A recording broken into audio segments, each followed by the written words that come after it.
Shalom Israel, Shalom, Shalom, Brother Nakwam, Watchmen for Israel, coming back at you with these precepts and another Monday Night Fire, giving, of course, all honor and all glory to Yahweh, Bahashim Mashiach, Womalak Yabushai, double honors to the elect elders of the house of David that's been in this truth for decades and decades, patiently waiting for the second coming of Yahweh Shai. A hearty shalom to you mighty men that go out there and labor and do the work of the Most High, presenting your body as a living sacrifice, and doing all things for the elect's sake, pushing this truth and magnifying the ministry. Shalom, shalom. Shalom to all of the men that may not be out there on the highways and byways as of yet, but they're working on it. They're getting built up in the spirit. They're praying. They're fasting. They're studying. They're being diligent and abounding in the work of the Lord. Shalom, shalom. Shalom to all of the Aquath out there, the sincere sisters out there, holding it down in the households, reverencing their husbands, being submissive, being diligent, and moving in the spirit of our righteous foremothers. Happy Feast of Dedication, right? Happy Feast of Dedication, right? What the world calls Hanukkah, right? Biblically known as the Feast of Dedication. Kwam Yashala, right? Most High willing, everybody's having a mighty Feast of Dedication. Shalom, HBK, Int, Rapid Fire, Donnie Stone, Jews are black, Deuteronomy 28:68, Destruction to America, Aaron Judah, Akwat Yasha'Allah, Yafaya Israel, Ty Yawasap, Ahmadiyya Yasha'Allah, Yasha'Allah United, King James, and everybody else tuning in. Kwam Yashala, another Feast of Tabernacles, call Halal Yahweh by Shema Mashiach Malak Yabusha. Right? You got it, King. You on mute, King. Shalom, shalom, shalom. First and foremost, again, all praise. Can you hear me? Sound is bad. Right? But while Yaradan gets that worked out, man, I pray that everybody's keeping the Feast of Dedication. I pray everybody has the menorah lit, right? Your 7-branch menorah, not your 9-branch menorah. Everybody should have a menorah lit. You should have your food, your drink. You should get into this thing, man. Right? Don't just sit around and just call yourself an Israelite and you're not keeping any feast days and you're not congregating and you're not linking up with brothers and sisters. And even if you are on the individual, if that's the lot the Most I gave you for now, you should still be keeping the high holy days, man. Every brother and every sister should be keeping the Feast of Dedication. Keep these commandments. It's ordained. Didn't the Lord say, right? Let's go to John 10, right? And I'm not going to spend spend too much time rather, right, with this these introductory precepts. But nevertheless, right, we have to bring this out. St. John 10:22. And it was at Jerusalem, the Feast of the Dedication, and it was winter. See that? And Yahweh Shah walked in the temple and Solomon's porch. So guess what? Yahweh Shah kept the Feast of Dedication, right? Hey, if the Lord kept the Feast of the Dedication, I'm going to keep the Feast of Dedication, right? My forefathers, Judas, Simon, Jonathan, Mattathias, which is their earthly father, their sons, if they kept the Feast of Dedication on the 25th day of the 9th month of Caslu, guess what? We're going to keep it too, man. We're not going to be ashamed either, man. Right? Go ahead, Yardan. You got it. Slakia. All praises and double honors to Yahweh Bashem. Shalom, kings. Right, apparatus Israel, bring out their notepad, pencils, laptop, whatever device or instrument you're using. As long as you're taking notes through the spirit. And again, apparatus you'll be edified. God. And Shalom, right? Shalom, kings. God, and we're gonna dive right into it. Right? We're gonna dive right into it. Right? We on a limited time. The topic of this live stream is the 3 abominations of desolation. And we've covered this before, but we're gonna cover it again and maybe go a little bit more in depthly and uncover stones. You understand, and dig and bring some gems out, and most are willing, like Yaradan said, is edifying through the inspiration and spirit and power of Yahweh Bashima Mashiach Malak Yabusha.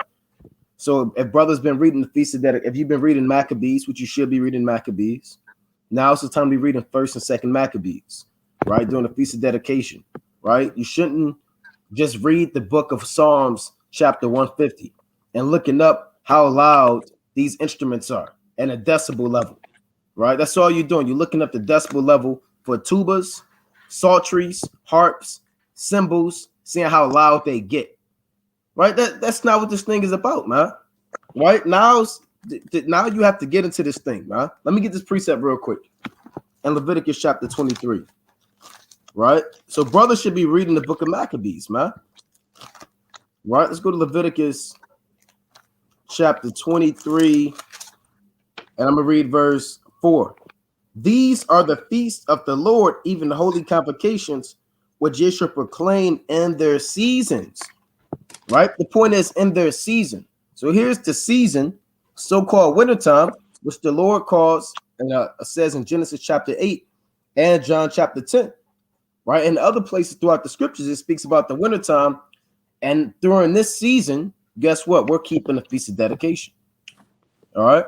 And if you've been reading the book of Maccabees, we're going to dive right into it about the Abomination of Desolation. So let's go to the book of Daniel, the 8th chapter. Right? Let's go to Daniel, the 8th chapter, and let's deal with it. Right? So you have 3 abomination of desolations prophesied in the Bible, and we're going to cover your first abomination of desolation, or the abomination that make it desolate, which is none other than the Greek Empire, right? Who actually kicked off the abomination of desolation and profaned the altar and temple of the Most High God.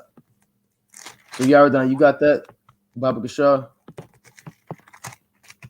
Daniel chapter 8, and we're going to read 1.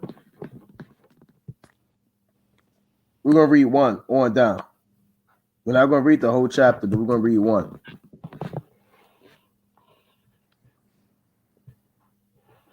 Can you hear Yaradan? Nah, you on mute. Oh, Salakia Khan. This is the book of Daniel, chapter 8, verse 1.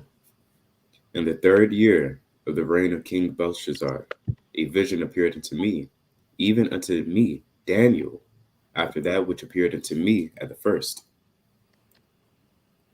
Right. And I saw in a vision, and it came to pass, when I saw, that I was at Shushan in the palace, which is in the province of Elam. And I saw in a vision, and I was by the river of Ulai. So this is Daniel and the captivity of the Persians and the Babylonians, and then eventually the Persians and the Medes. Right? Now this one is during the fall of the Babylonian Empire.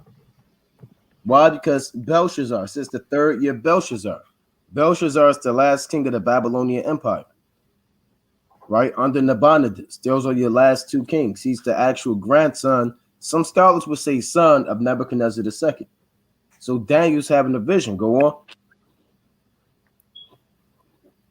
Then I lifted, verse 3, then I lifted up mine eyes and saw, and behold, there stood before the river a ram which had 2 horns, and the 2 horns were high, but one was higher than the other, and the higher came up last. Right, that's dealing with the Medes and the Persians. The Persians took down the Medes, right?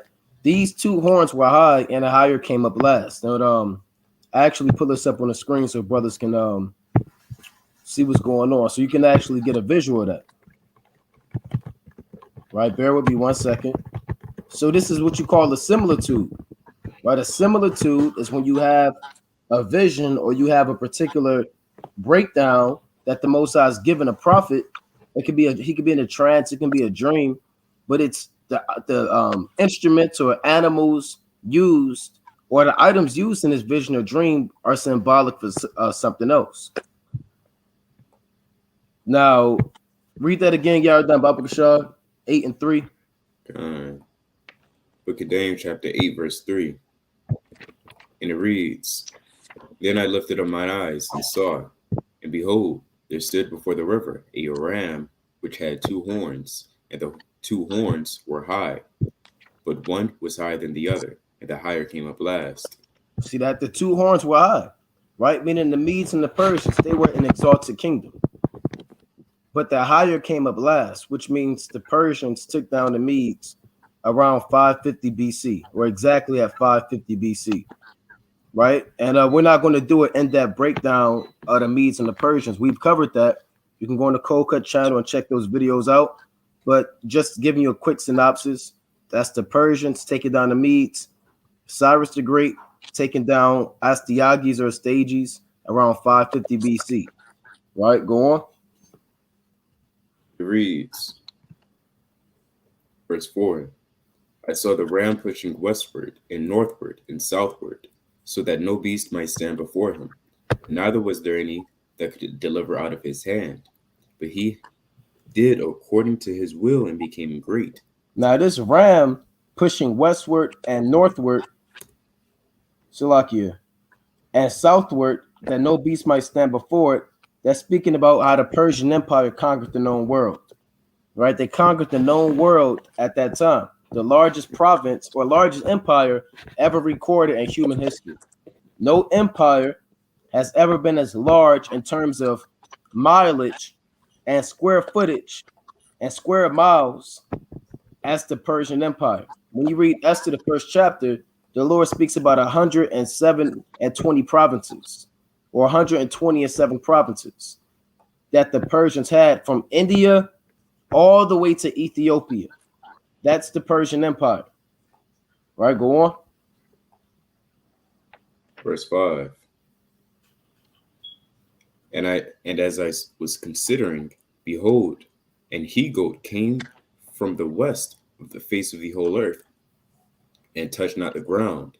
And the goat had a notable horn between his eyes. And that's the vision. This is what Daniel saw. What you're looking at on your screen, Daniel saw this, you know? But this is symbolic for different things. That's what we're showing you. This he-goat came from the west. Because when you look up, right, the Persian Empire, you'll see that Macedonia is west on the earth. And that's where Alexander came from, right? Alexander the Great came out of Greece, or really Macedonia. And I'm going to show you that on the screen. So, Yardan, read that again, Baba Kashad 8 and 5. And that's why it's important too. Like it's in Sirach 5 and 15. Be not ignorant in anything, in a great matter or a small. You have to know geography when you go into the prophecies. You have to know places. You have to know timelines, which is chronology. You have to know the precepts. You have to link it all up. Otherwise, you'll be doing a half job and you won't receive the proper understanding. So that's why we have to pull up the maps and actually show you this. That's why it has directional ordinances. You have to know where west is, and it's true. You have to know what east means and south. You can't just know Revelation 13 and 10, right? Or what else? Deuteronomy 28 and 48, man. Especially you men that go out on the highways and byways. You have to know how to read a map, what a map key is, see a timeline, know what these seas are, you know? So read that again, Baba Kashar. Verse 5. The book of Daniel, chapter 8, verse 5. And as I was considering, behold, an he-goat came from the west on the face of the whole earth. And this he-goat is dealing with the Greeks, right? Or the Macedonians. The Bible calls them the Grecians.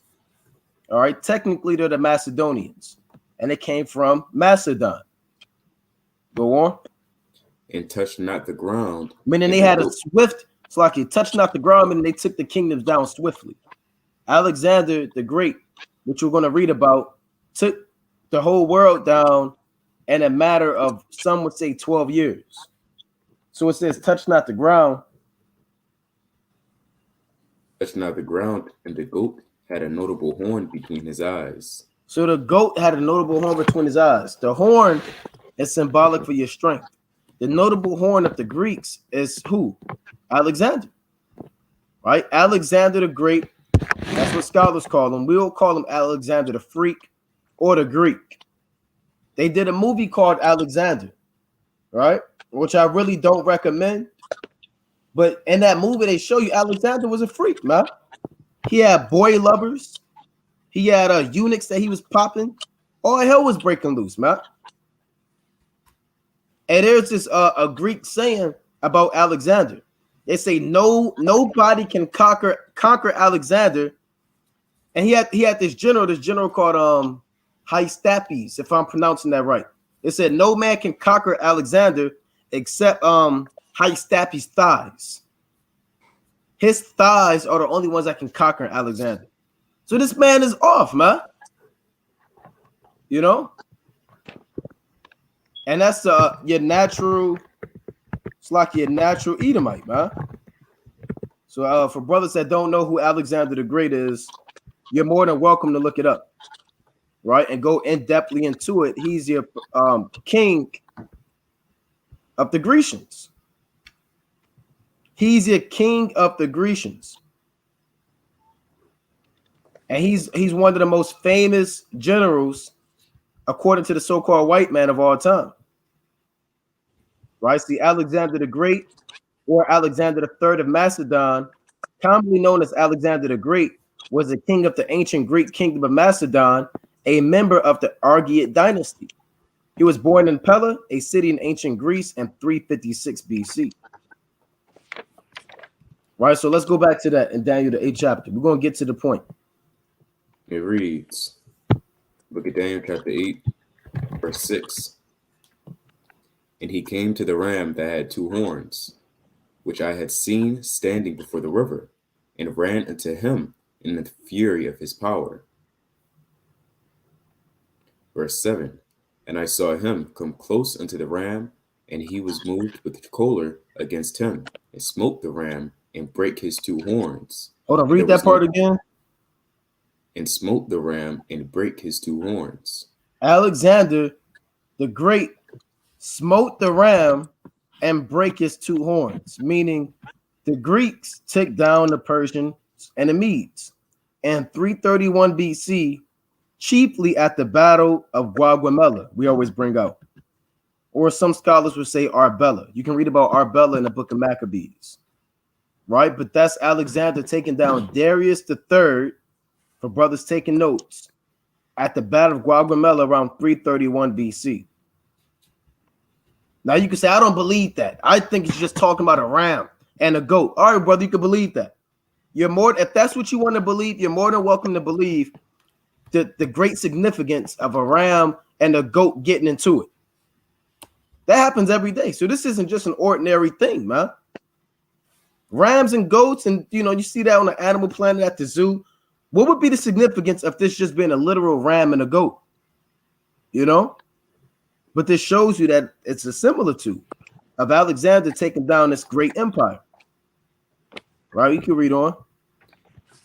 And there was no power in the ram to stand before him, but he cast him down to the ground and stamped upon him, and there was none that could deliver the ram out of his hand. Right. Nobody can stop Alexander from taking down Darius III. Right? Nobody can stop him. That chief battle, again, it's the Battle of Gaugamela. Right? If brothers want to go into that. That's 331 BC. Go on. And this is the beginning of the so-called white man coming into power. And Esau will even tell you that, man. You'll ask the so-called white man when he came into power, he'll even say with the Greeks.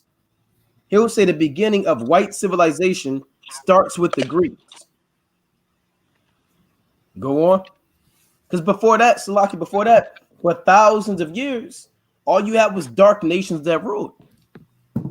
Right? You had the Babylonians under Nimrod, right? And the Chaldeans. Then you had the Assyrians who ruled. You had the Egyptians that ruled. Hell, even we ruled for a period of time. For a good 80 years or so under Solomon and David. Or David and Solomon. Right? You had the Babylonians that ruled. The Persians, the Medes. All of the dark nations were dominating the earth. Until Esau didn't come on the scene. Really, he was on the scene, but he didn't really get in that power seat until around 331 BC. So that's a long time. The Most High had him wait, but that's all according to prophecy. So you can read that again, King Baba Kasha. Verse 8. Where you at? Verse 8? Khan. Okay, Khan. Verse 8. Salaki. And it reads, Therefore the he-goat waxed very great, and when he was strong, the great horn was broken, and for it came up 4 notable ones toward the 4 winds of heaven. So Alexander waxed very great, right? His empire was vast, right? Here's the Persian Empire around 485 BC. Now let's look up the Greek Empire. Right? Here's the Greek Empire under Alexander. And he did wax very great, man. You know, Alexander's empire was large. You know? Check this out. And Alexander wanted to keep going and invading India. But guess what? The Mosai shut it down, right? He wanted to go and invade India, but the Lord shut it down. And the Lord only allowed Alexander to have this landmass, right? From around India, a little bit of Ethiopia, and parts of Europe, spanning over 3 continents. And he started from Macedonia right here. This Alexander around 323. And then his kingdom spread all the way near India. Now, Alexander, scholars would say he had a fever. Some would say that he had syphilis. Some says he had AIDS. Others say he had a battle wound. Because Esau doesn't want to let you know he died of a homosexual disease. You know? Salaki, you got a precept after you, King. The world doesn't want you to know that Esau died of a homosexual disease.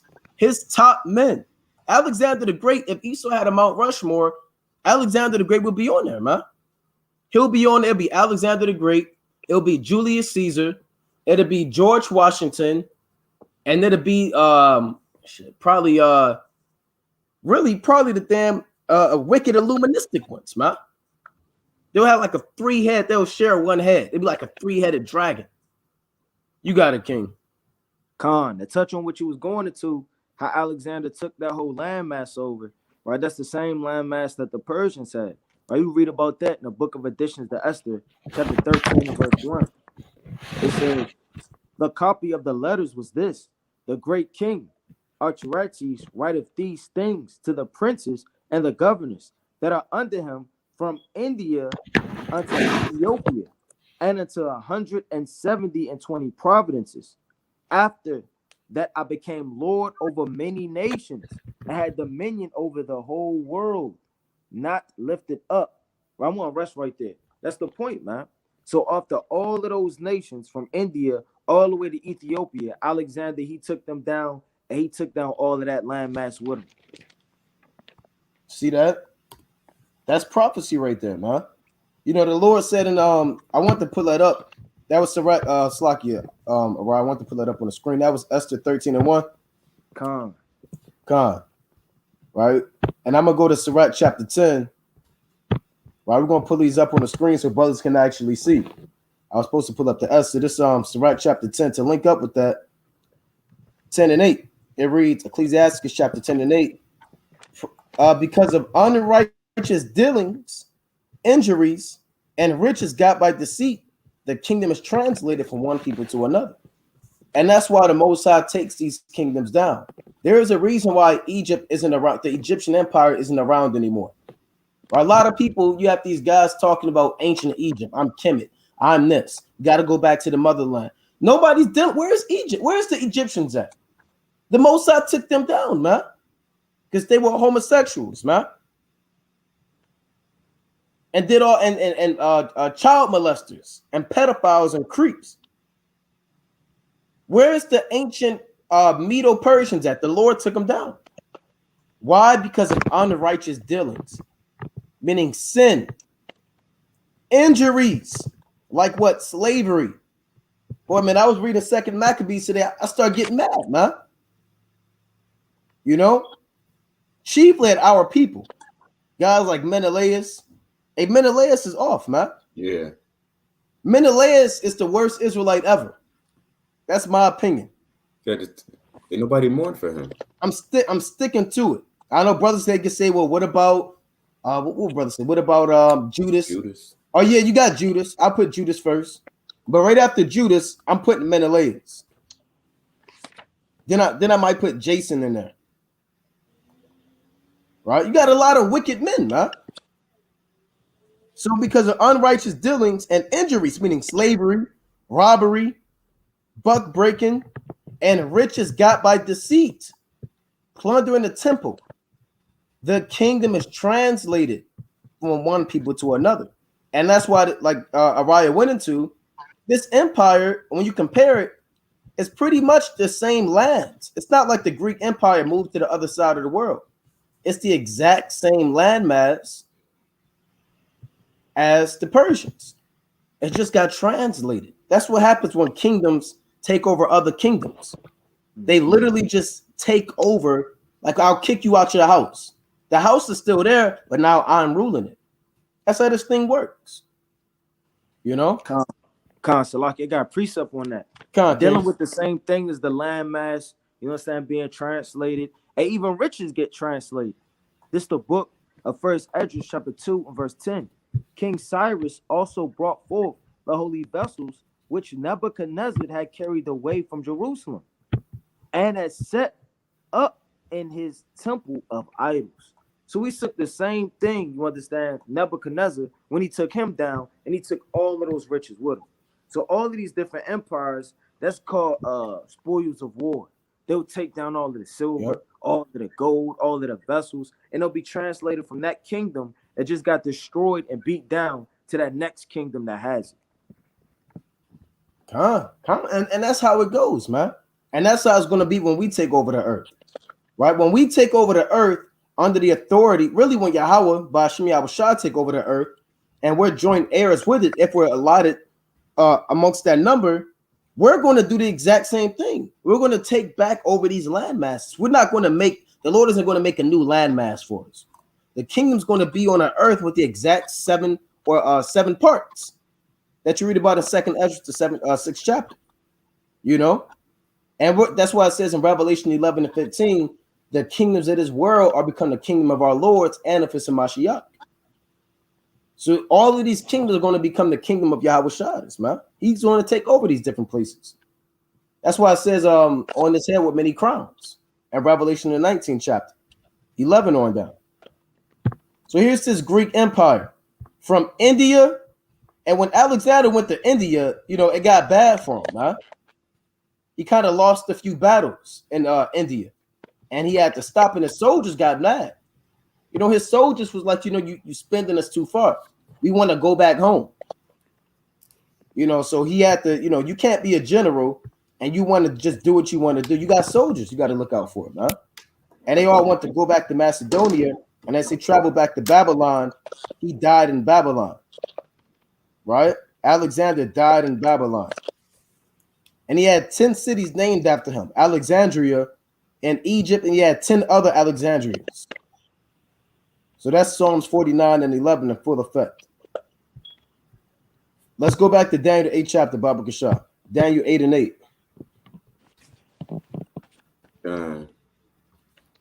Book of Daniel chapter 8. Verse Salakia. Verse 8. Therefore the he-goat waxed very great, and when he was strong, the great horn was broken, and for it came up 4 notable ones toward the 4 winds of heaven. See that? So Alexander died. He was broken. And out of Alexander came up 4 notable ones. So Alexander's 4 notable ones, brothers know, we go over this a lot. There's 4 notable ones. This isn't a secret. Are Ptolemy, Seleucus, Cassander, and Lysomachus. Those are the 4 generals of Alexander. Right? Let's pull up. We've done, like I said, this isn't a secret of the earth. We went over this before. Right? Bear with me. So we can show it on the screen. They say pictures, pictures worth 1,000 words. Something to that effect. Right? So we can actually give you the visual. You know, you have people that are audio learners, you have visual learners. So our people got to see these things, man. We're a hands-on visual type of people. You know? The Lord said the Jews require a sign. That's why the Most High got the 12 tribes sign out there. Now here's Alexander Kingdom divided. And the purple is Ptolemy. He was given parts of northern Egypt. And the orange, or this light orange, peach color, is Seleucus. Alexander's kingdom was divided amongst these men. And the green is Antigonus. But Antigonus' kingdom was taken over by Seleucus and by Cassander and Lysomachus. So Antigonus, he was a general, but he eventually faded out. Because this map, remember, this is 303 BC. And we'll pull up another map maybe 15 years later. You won't even see Antigonus on it. Because these guys, they actually started fighting amongst each other. They started fighting and going to war with each other. And that's what you call the Diadochi, which are the successor wars. This dark orange is Lysomachus, and he had parts of Thrace and Asia Minor. And Cassander, he had Macedon. These guys are Alexander's generals. And I want to pull up another map. Right? Let's see if we can get one more map. Pull it up. And it'll roughly be the exact same thing. All right, bear with me. So yeah, Ptolemy, Seleucus, Cassander, and Lysomachus. Those are Alexander's generals. His kingdom was divided to those men. All right, and here's the point. All right, let's go on to verse 9. Verse 9. And Slacky, we're not spending a lot of time going into that because we got a lot we got to get into. That's what we've done, and we'll do separate Daniel 8 breakdowns. I believe we covered it in the hidden mysteries in Daniel, if I'm not mistaken. I have to check that out, but I believe we did a lot going into the book of Daniel. So a lot of those maps and who those four generals are, that shouldn't be a secret. All right, but let's go to Daniel 8 and 9. Here's what we want. Book of Daniel, chapter 8, verse 9. It reads. I got it on the screen too. Okay, done. And out of one of them came forth a little horn, which waxed exceeding great, toward the south and toward the east and toward the pleasant land. Now, out of those four generals came forth the little horn, which is who? Antiochus Epiphanes IV. Antiochus Epiphanes IV came out of one of those four horns or four generals. That general he came out of was the Seleucus. Right? When you pull up, right? Like I said, we just going in this in the spirit. So like, bear with me. When you look up the Seleucid dynasty, you'll see Antiochus Epiphanes IV right in the bloodline. Right? And we're going to cover this. So here's the house of Seleucus. It's like, bear with me. We want to pull this up so everybody can see it and be on one accord. So here's the house of Seleucus. So you have Seleucus the first, Nicator. He had a son, Antiochus. Some men you hear him say Antiochus, right? But it's Antiochus or Antiochus, however you want to pronounce it. The first Soter, then Antiochus the second, Theos, Seleucus the third, Callinicus, Antiochus the third, the Great, and then here you can read about Antiochus the fourth, Epiphanes. Right? You can read about this man documented in the Bible. He's the little horn. You got brothers saying, well, that little horn is America in Daniel the 8th chapter. That little horn is not America. Right? You got brothers saying it's Rome. No, that little horn is Antiochus of the fourth, Epiphanes. And Epiphanes, it means God is manifest. So this man believed that he was God. So let's go back to Daniel the 8th chapter.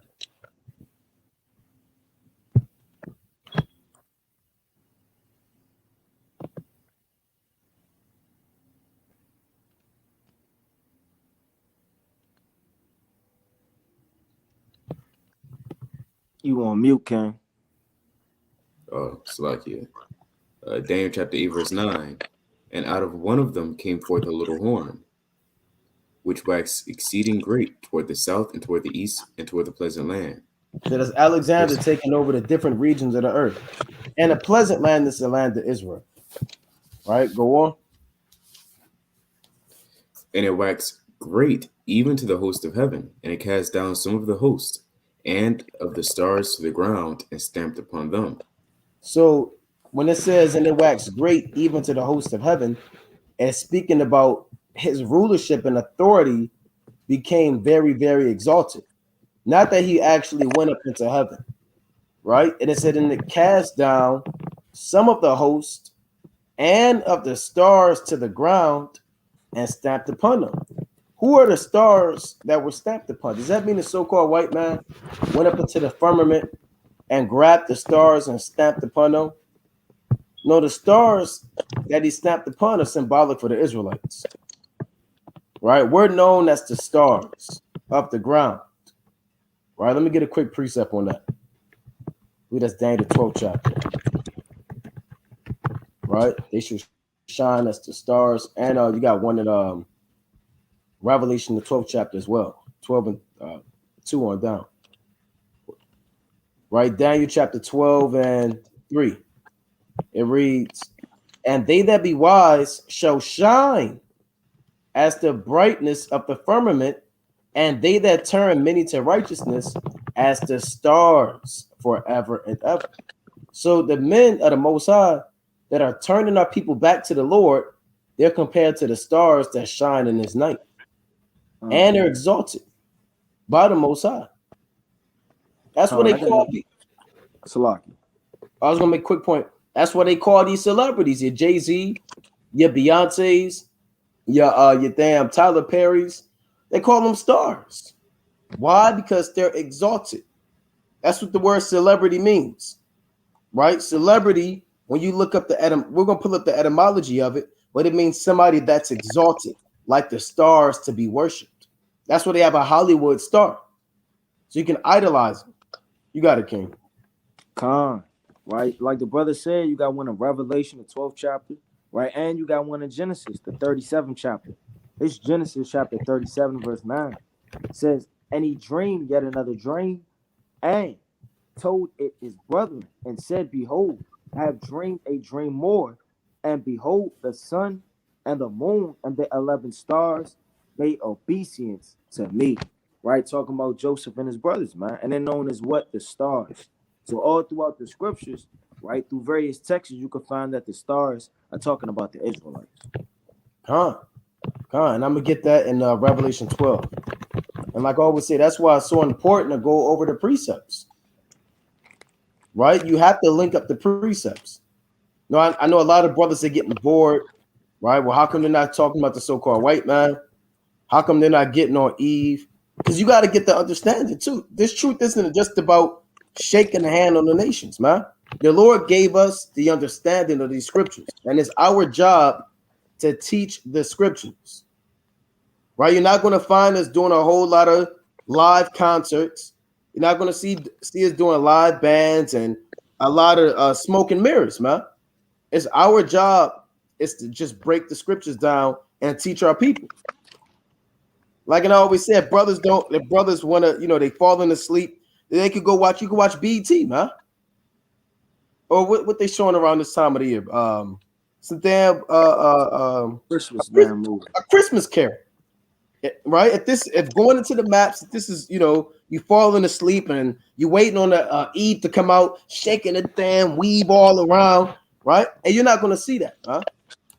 This is for the brothers that want to learn, right? This is prophecy. Revelation chapter 12. At 4, it reads, and his tail drew the third part of the stars of heaven and did cast them to the earth. Yeah, like this guy the other day said Lucifer fell from heaven. Like that's the only time the Most High speaks of a man falling from heaven. Where are the stars that fall from heaven, man? Right? We were cast down to the earth, meaning brought down to a lower state. Third part of the stars represents a certain amount of Israelites, chiefly Judah, Benjamin, and Levi under the Roman Empire.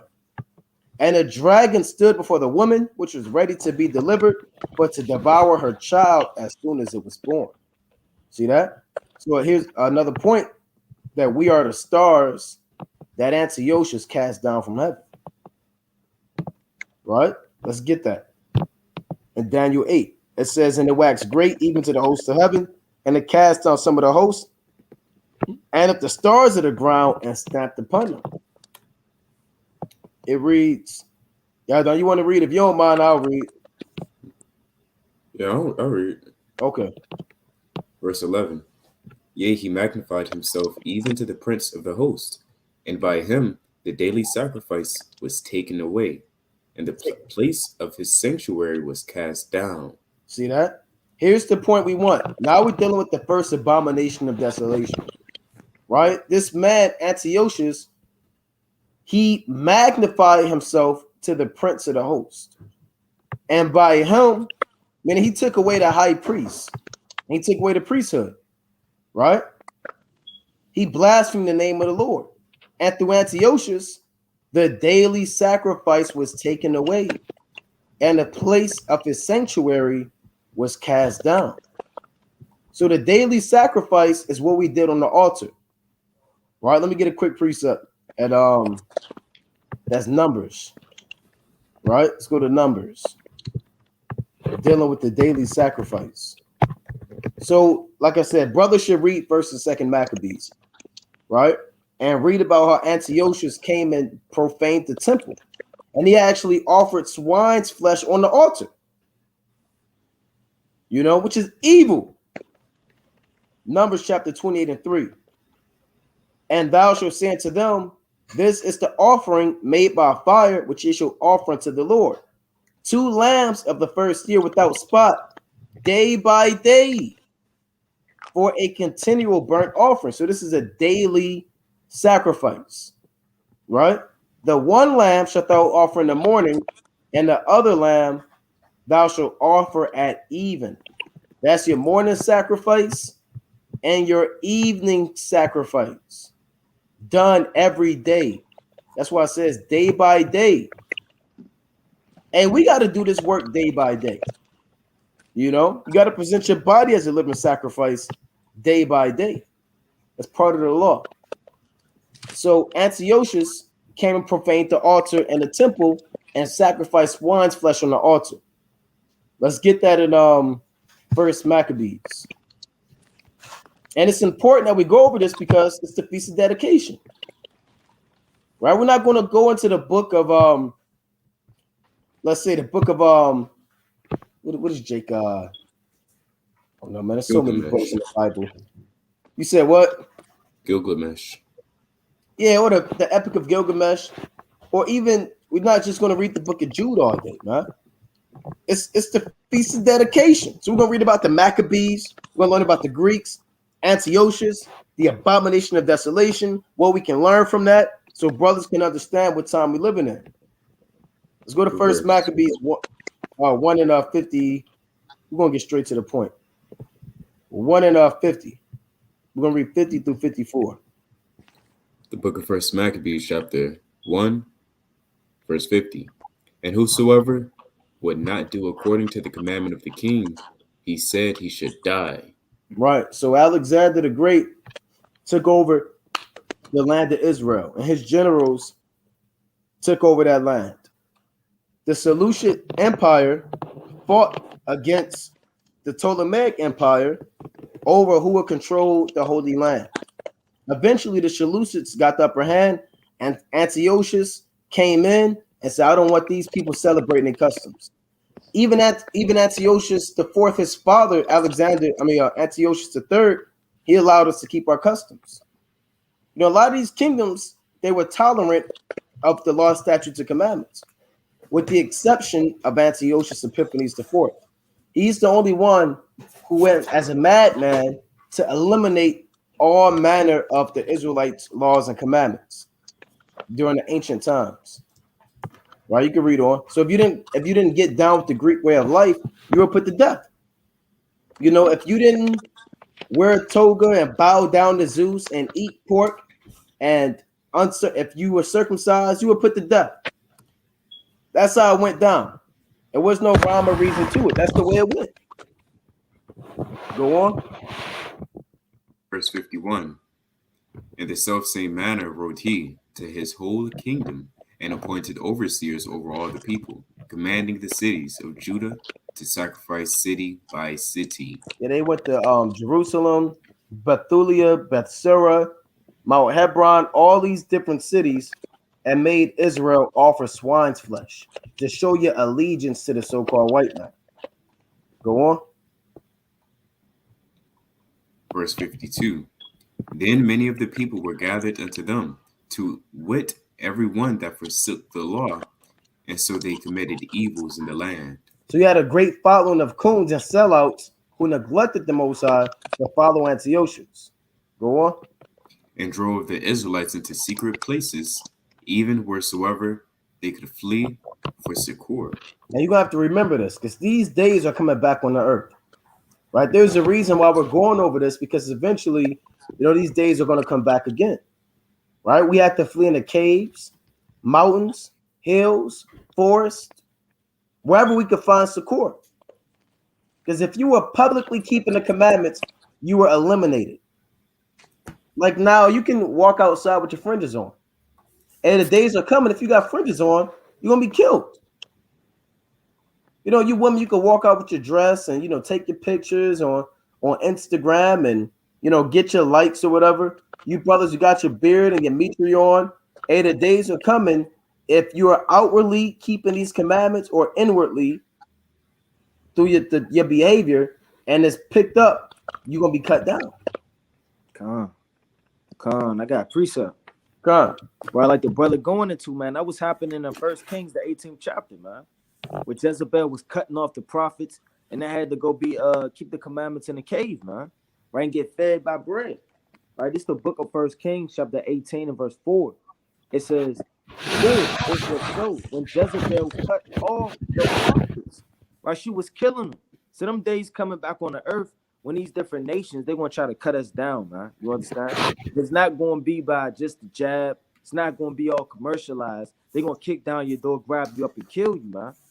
It says, "For it was so when Jezebel cut off the prophets of the Lord, that Obadiah took 100 prophets and hid them by 50 in a cave." And a lot of people, they ain't going to want to endure that terrain, man. They're not going to want to be in a cave, right? The forest, right? The middle of nowhere in the damn Amazon, in the streets, right? They're going to want a shelter. They're going to want food, raiment, something to drink, right? And they're going to be selling out, man. And a lot of people, they're weaker than they actually think they are. Because if the car note not damn paid, right, daughter's mother's doing this or whatever, everybody want to just jump back into the world, man. Right? Think actually when you have no food and people are trying to kill you, man. It's going to take a lot of faith in the last days. It say that Obadiah took 100 prophets and hid them by 50 in a cave and fed them with bread and water. So in the last days, man, we're going to have to be in situations that's going to be deadly for us, man. But we got to stay true and stay strong in the spirit. And these days are coming back on the earth. As a matter of fact, man, right? He said, "Whoever's zealous for the law, follow me, man." And they went up literally into the mountains, man, and put their trust in Yahweh Shem Yahushua. And we can bring that out too. But let me get this first real quick. That's an excellent point, man. This First Maccabees 1:54. Now the 15th day of the month Caslu in 145th year, they set up the abomination of desolation upon the altar and builded idol altars throughout the cities of Judah on every side. So here's your first abomination of desolation. Now, what is this? Right? The abomination of desolation is offering, and we're going to go into it in 2 Maccabees, swine's flesh upon the altar and profaning the temple of the Most High. Right? Let's get a precept in 2 Maccabees. Right? Let's go to 2 Maccabees. I believe that's the, bear with me. The 2 Maccabees, if I'm not mistaken, the 6th chapter. Right? Really, the 5th chapter too. The 5th chapter has a lot of heat that goes with it as well. But we want to get straight to the point. Let's go to 2 Maccabees 6:1. The book of 2 Maccabees, chapter 6, verse 1. Not long after this, the king sent an old man of Athens to compel the Jews to depart from the laws of their fathers and not to live after the laws of God. Right? And to pollute also the temple in Jerusalem and to call it the temple of Jupiter Olympius. And that in garrison of Jupiter, the defender of strangers, as they did desire that dwelt in the place. See that? So also within the temple, they want to call the temple Jupiter Olympus. Now, Jupiter is your Roman way of saying Zeus. So they was going to turn the Most High's temple to the temple of Zeus. Right? Go on. And it reads in verse 2, verse 3. The coming of this mischief was sore and grievous to the people. Right. For the temple was filled with riot and reviling by the Gentiles who dallied with harlots and had to do with the woman within the circuit of the holy places, and beside that, brought in things that were not lawful. Yeah, they brought in pork. They were having here you are sacrificing the blood of the lamb, and somebody's getting popped. There's all types of fluid, seed of copulation, women on a cycle, flour and pork blood all mixed, all on the altar. Then they throw a big hog on there and light the hog and burn it so it can try to go into the nose of the Most High. Right? That's what the abomination of desolation is. Right? And the abomination is something. Let's get the class, Jeremiah 44:4. What is an abomination?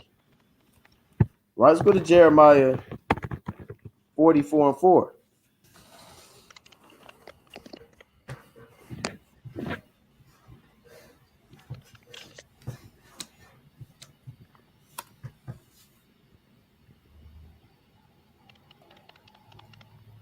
The book of Jeremiah, chapter 44, verse 4.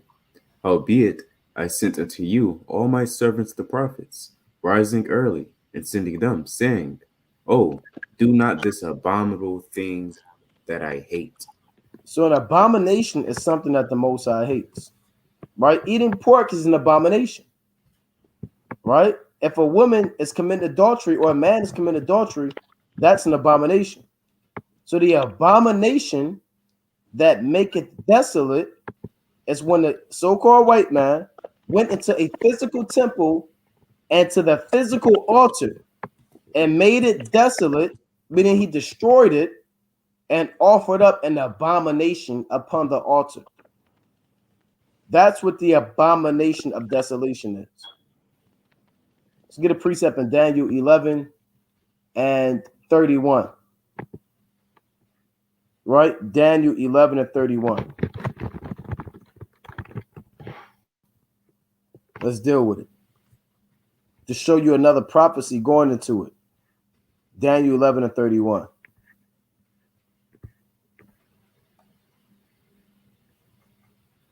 The book of Daniel, chapter 11, verse 31. And it reads, An arm shall... It's like you can start at 30. Verse 30. For the ship of Chittim shall come against him, therefore he shall be grieved and return and have indignation again, it's like against the holy covenant. So shall he do, he shall even return and have intelligence with them that forsake the holy covenant. So the Romans came out, and the Roman Republic came out and told Antiochus not to invade Egypt. Antiochus got mad, and here's COINTELPRO, right? COINTELPRO is in the Bible, man. COINTELPRO is a counterintelligence operational program. When you had sellouts who worked for the so-called white man. And here you have the so-called white man had intelligence with coons, right? That's what it means with them that forsake the holy covenant. So a lot of these guys that sold out your so-called leaders in the 60s, they did the same thing during the time of the Greeks. You know? All right, we can go on. Verse 31. And arm shall stand on his part, and they shall pollute the sanctuary of strength, and shall take away the daily sacrifice And they shall place the abomination that maketh desolate. They shall place the abomination that maketh desolate.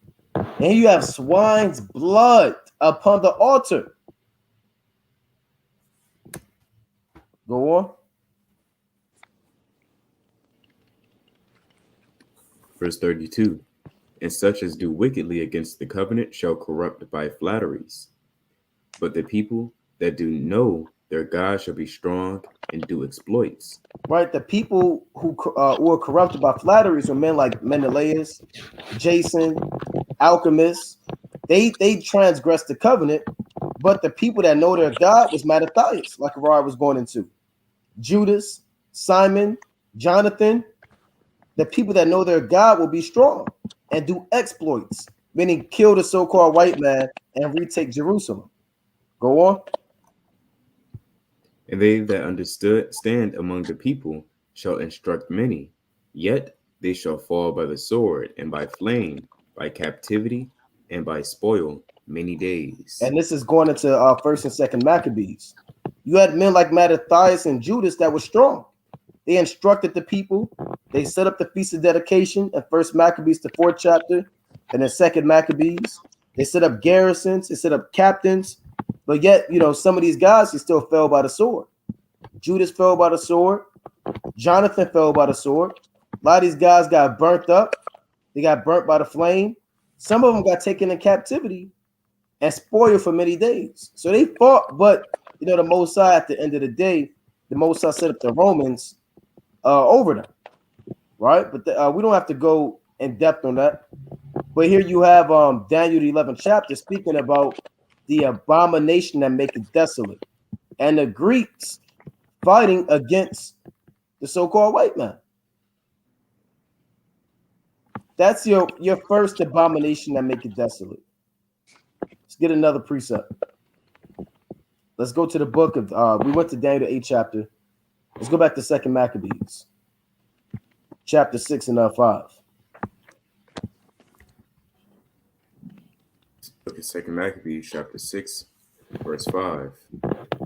The altar also was filled with profane things, which the law forbiddeth. See, that could have been shrimp on the altar, crab, a woman's flower rag, her little cloth. Yep. You said what? I said, yep. They could have been drenching it. And these devils are demonic. Don't think they was just doing a little thing. And they hate the Most High, man. They probably took the woman's flower blood, drenched it on the altar. Yeah, Lord, smell that. We all up in your stuff. We all smell that. And they were doing things, man. There's a verse. Let me get this precept real quick. In Maccabees, man. All right, let's go to the book of 2nd Maccabees. Because they were doing things in the Most High. The Most High didn't even put directly what these guys was doing. All right, let's go to 2nd Maccabees 12 and 14. Right? 2nd Maccabees chapter 12 and 14. So the jury's really out. We know it was swine's flesh and orgies and unclean things, but they were doing things, that was further than that. This is the book of 2nd Maccabees, chapter 12, verse 14. But they that were within it put such trust in the strength of the walls and provisions of victuals, that they behaved themselves rudely towards them that were with Judas, railing and blaspheming, and uttering such words as were not to be spoken. See that? They were saying such words that it's not even written. You can't even speak it. You see that? Yeah, you can't say everything, man. These guys was uttering such words, blaspheming. Hey, these devils are off, man. And they always have homosexual jokes at the workplace. And they're joking when they was probably saying the most wildest things about the Most High when they was on that altar. Con. You got a precept, King? Con, I got a point. You and Amos was in the cut at camp. But when I was teaching, last time I was teaching, Esau came up, and I forgot what I asked him. But basically, I was like, what's your nationality? What's your race? He said Italian, right? And I said, oh, you a Roman, man. So your people killed Yahushua. You killed my Lord. You know what he said? What? I don't care. Wow. Right? And then I ain't gonna say what he said. He went up. He basically went to go say he had a female part, right? He said a bunch of bugged out stuff, bunch of creepy things that shouldn't be uttered, man. Right? And hey, man, he was speaking against the Lord. And the Lord is gonna kill that man, man. Right. Right? So that's the so-called white man for you. He speak proud things. Right? Let me get his precept.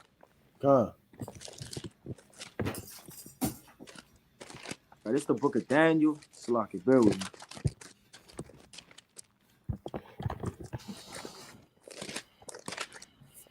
It's the book of Daniel, right? Chapter 11 and verse 36. And the king shall do according to his will, and he shall exalt himself and magnify himself above every god, and shall speak marvelous things against the God of gods, and shall prosper till indignation be accomplished.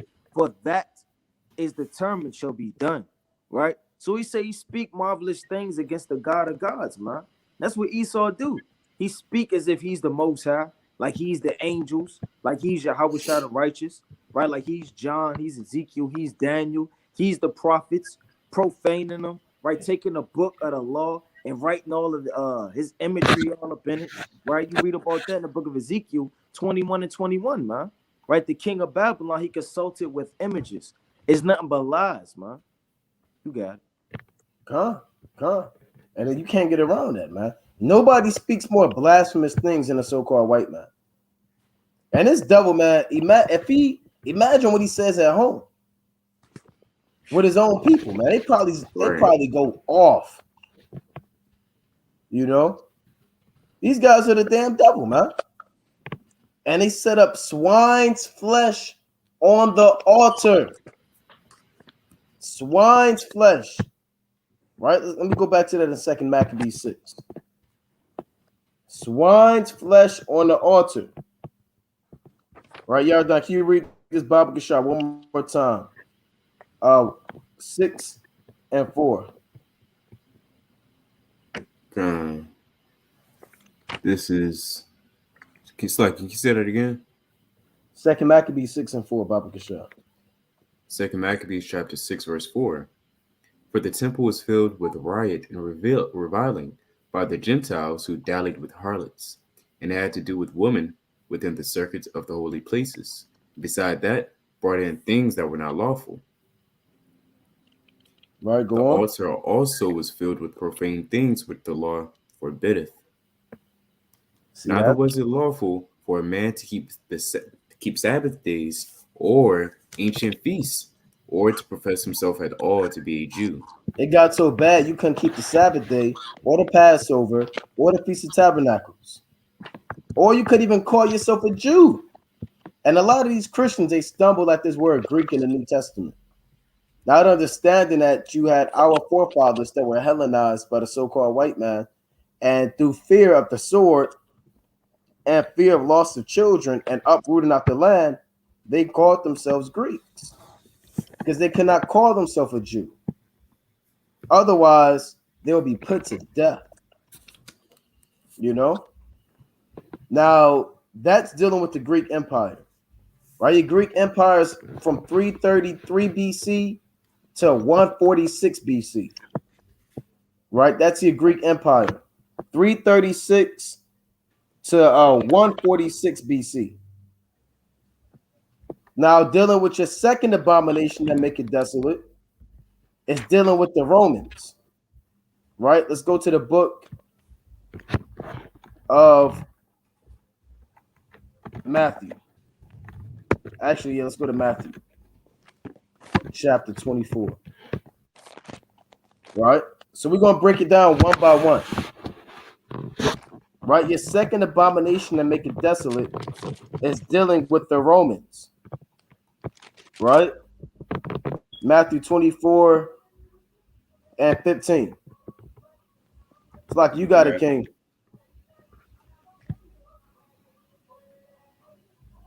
I don't got nothing. This on you.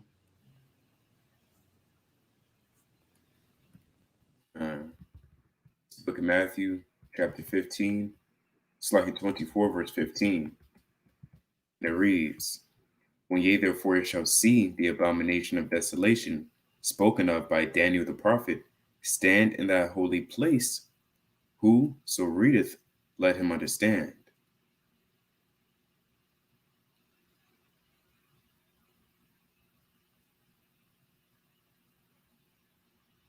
Oh, we kind of left. Okay, calm. All We can go into it till you get back. Good. Says, when ye therefore see the abomination of desolation spoken of by Daniel the prophet stand in the holy place, whosoever readeth, let him understand. Then let them which be in Judea flee into the mountains. Right, you got it if you want to go into it. Con, you was going to it. If not, Con. Right, going into this. You said what? I was gonna make a quick point, real Con, quick. you Before got we go to it. That this is brothers got to understand. This is a twofold prophecy. It's happened in 70 AD, right, which is the second abomination of desolation, but also it's going to happen again, right, when a so-called white man comes during the time of Revelation 12 and 17 and 2nd Ezra chapter 16, and many other precepts that speak about the so-called white man taking this down. The same thing is going to happen again. When you read Luke 21, Mark 13, Matthew 24, some of these prophecies are applicable only to 70 AD. Some of them are only going to fit these times, and some of them are twofold. You got to have that discernment. A lot of brothers are just saying, well, the abomination of desolation happened already. Yeah, it did, but it's going to happen again. Right? You have to have, you got to have some prophetic discernment when you're going through these breakdowns. And we're going to show you how this is a twofold prophecy. And we're going to go through the precepts, and most high willing, brothers get the proper understanding. I know you want to go into it, King. Con, I just wanted to get this quick precept too. And it's prophesied in Micah the 5th chapter too, man. Right? So like the brother saying, some of these prophecies, they twofold. So you got to have a discernment and an understanding when you're going into them. Don't think everything is past and we just sitting up here just waiting, man. No, there are prophecies that have to kick off. That's how we literally through the book of 2nd Ezra, the 9th chapter, weigh the times that we living in, man, through the prophecies and road, right? That's how we know we're closer and leaning toward the end days, man. When you go to the book of Micah, chapter 5 and verse 5, it says, and this man shall be the peace when the Assyrian shall come into our land, and when he shall tread in our palaces, then shall he raise against him 7 shepherds and 8 principal men. So the Romans came, man. They kicked down the walls, the bulwarks, you understand, and they besieged the land. Right? If I'm not mistaken, for at least 3 weeks, in a number of days, man. Right? The siege was going on, right? And it was kicking down things that was killing people. And that's why it says in the book of Matthew, chapter 24, and verse 16, let them which are in Judea flee into the mountains. Meaning, get up out of there, man. The siege was going on. They was killing people left and right, dashing babies, hanging people, burning up everything with fire. It says, let them which is on the housetops not come down to take anything out of his house. That's going to be a lot of Jake's twofold and Jacob's trouble. A lot of people, they're going to go back, you understand, for so-called weaponry. They're going to go back for a wicked grandfather in the basement. They're going to go back for all of the pictures of grandma and their uncles. Right? No, at that time, we got to trust in the Lord, man. We got to flee up out of there, man, and put our trust in the Lord. Now, let me get this quick precept. Right, them brothers got it. Right, so we got to trust in the Lord in the last days, man. That's what it's all going to boil down to, the faith, right, and mercy of Yahweh Shah. Right? It's the book of Psalms, chapter 121, and verse number 1. I will lift up mine eyes into the hills, from whence cometh my help. Right? So you got to look up to the Most High God when all hell breaking loose, man. Because that's your help. It's not in guns, right? It's not in your uncle, right? It's not in your own understanding. It's not in your compass, right? It's going to be in the Most High. My help coming from the Lord, which made heaven and earth. He will not suffer thy foot to be moved. He that keepeth thee will not slumber. So the Lord's not going to forget about you. If you keeping the commandments, stand on fire in those days of trouble, when you need him the most, you understand the Lord will provide and help you through the Spirit. God. And to go back to let me back on that. I want to go back to Luke. Actually, let's go to Luke 19 and 43. Right, let's go to Luke 19 and 43. So remember, the first abomination of desolation took place in a physical temple with a physical altar. That's the first temple. The second abomination of desolation we're reading about is taking place in a physical altar and a physical temple. Keep that in mind. Both of these abomination of desolations, the Greeks and the Romans that we're reading about, are physical altars and physical temples. Keep that in mind. Let's read that, Baba Kasha. Luke chapter 19, verse 43.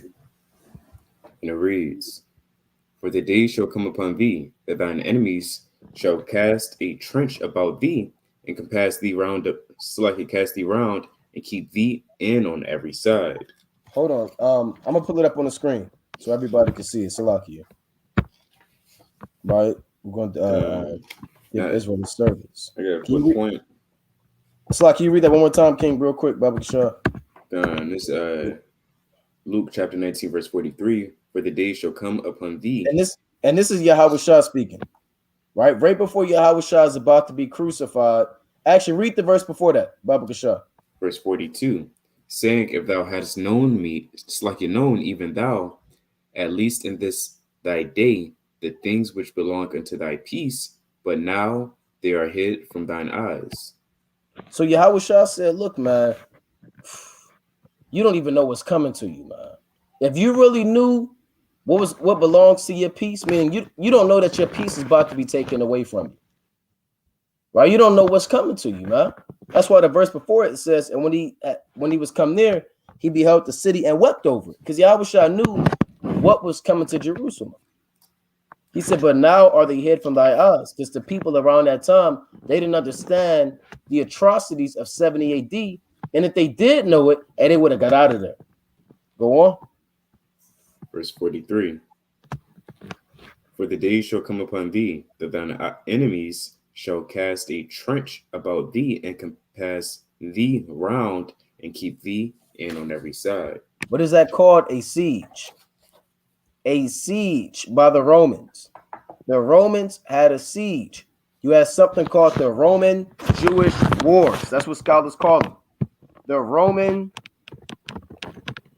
Jewish Wars, which is anywhere between 66 AD to some would say 73 AD.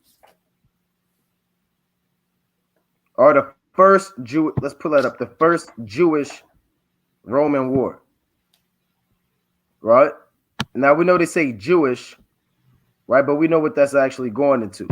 That's going into the Israelites fighting against the Romans. Let's pull this up. So this is what this is going into in Luke chapter 19. Luke chapter 19 and 43, it says the first Jewish Roman War, sometimes called the Great Jewish Revolt. How are we going to revolt when the whole earth is ours? So these devils, they just put anything together. Right?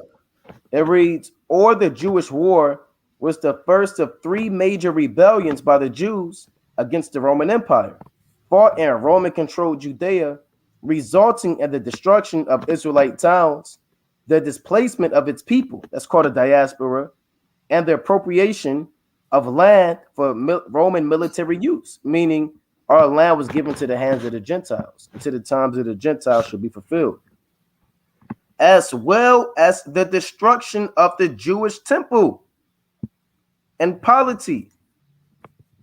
You see that?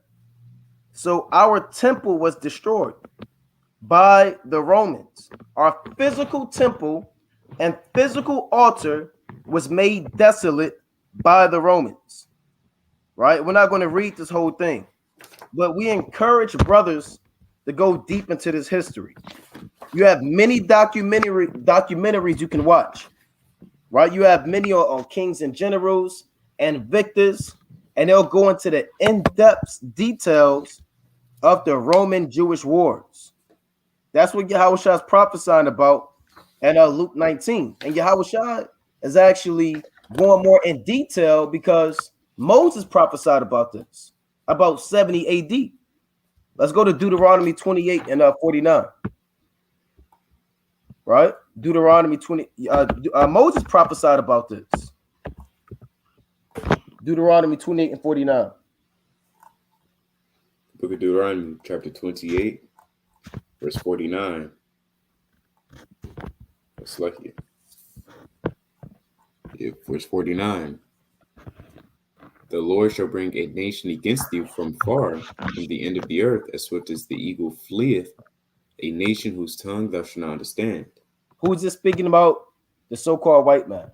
It's not always talking about the American man. He's going to show you that as we read on about a siege. A lot of the brothers, you just read Deuteronomy 28:49 and thinking about George Washington. It's not just talking about George Washington. It's speaking about the eagle, right, which are your Romans, who eventually came back as the so-called white man.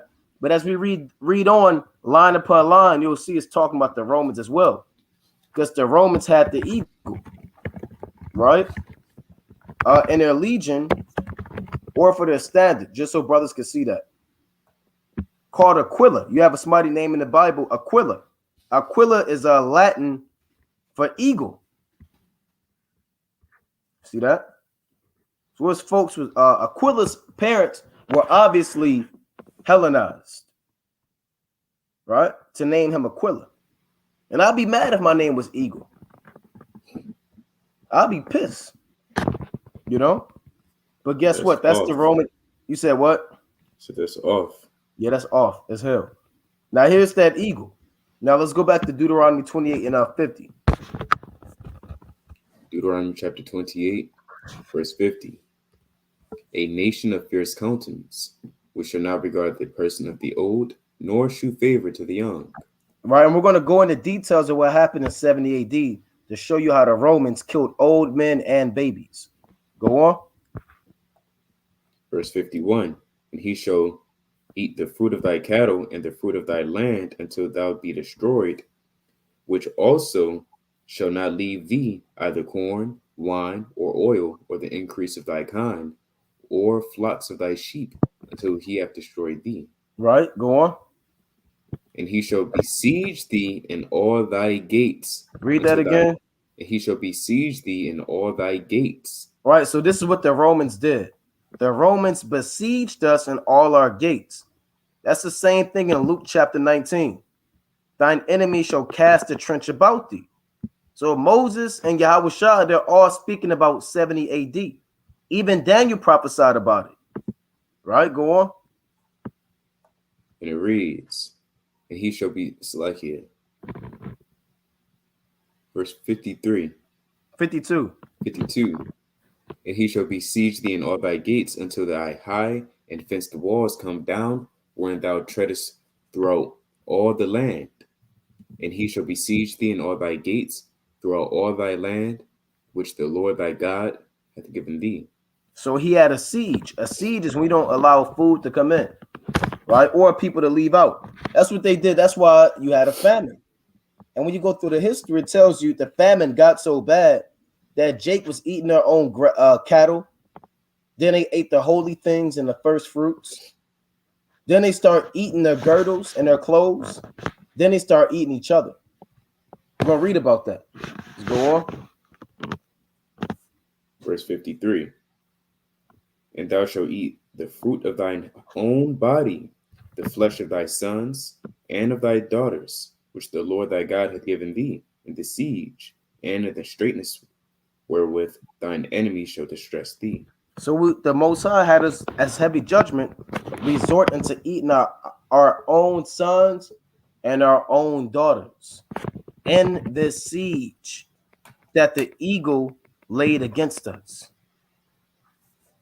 That's what happened in your first Roman Israelite war.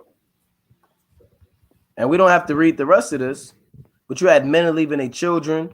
You had women eating their kids, right? All hell was breaking loose during this siege, man. Why? Because the Most High set this thing up. And that's what Yahushua is talking about in Luke 19, right? Let's go back to Luke 19. Right? There was no siege in the west coast of Africa. Right. When we had very, very high walls in our own land. No, we were a nation in exile.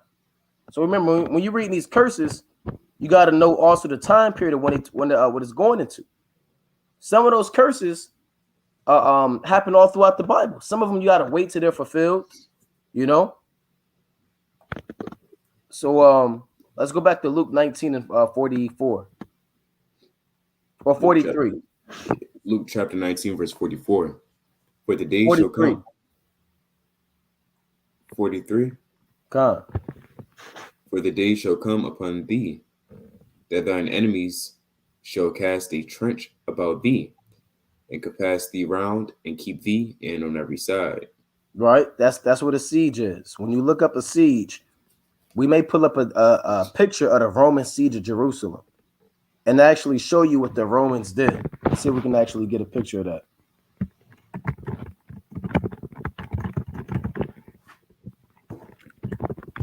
I want to see if we can get the some of these accounts will give you the formation, right? And show you how they actually did the siege and how they blocked off.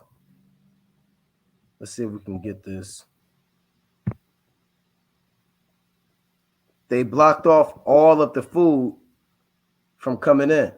And the Romans were known for doing that. So they'll just wait till you starve.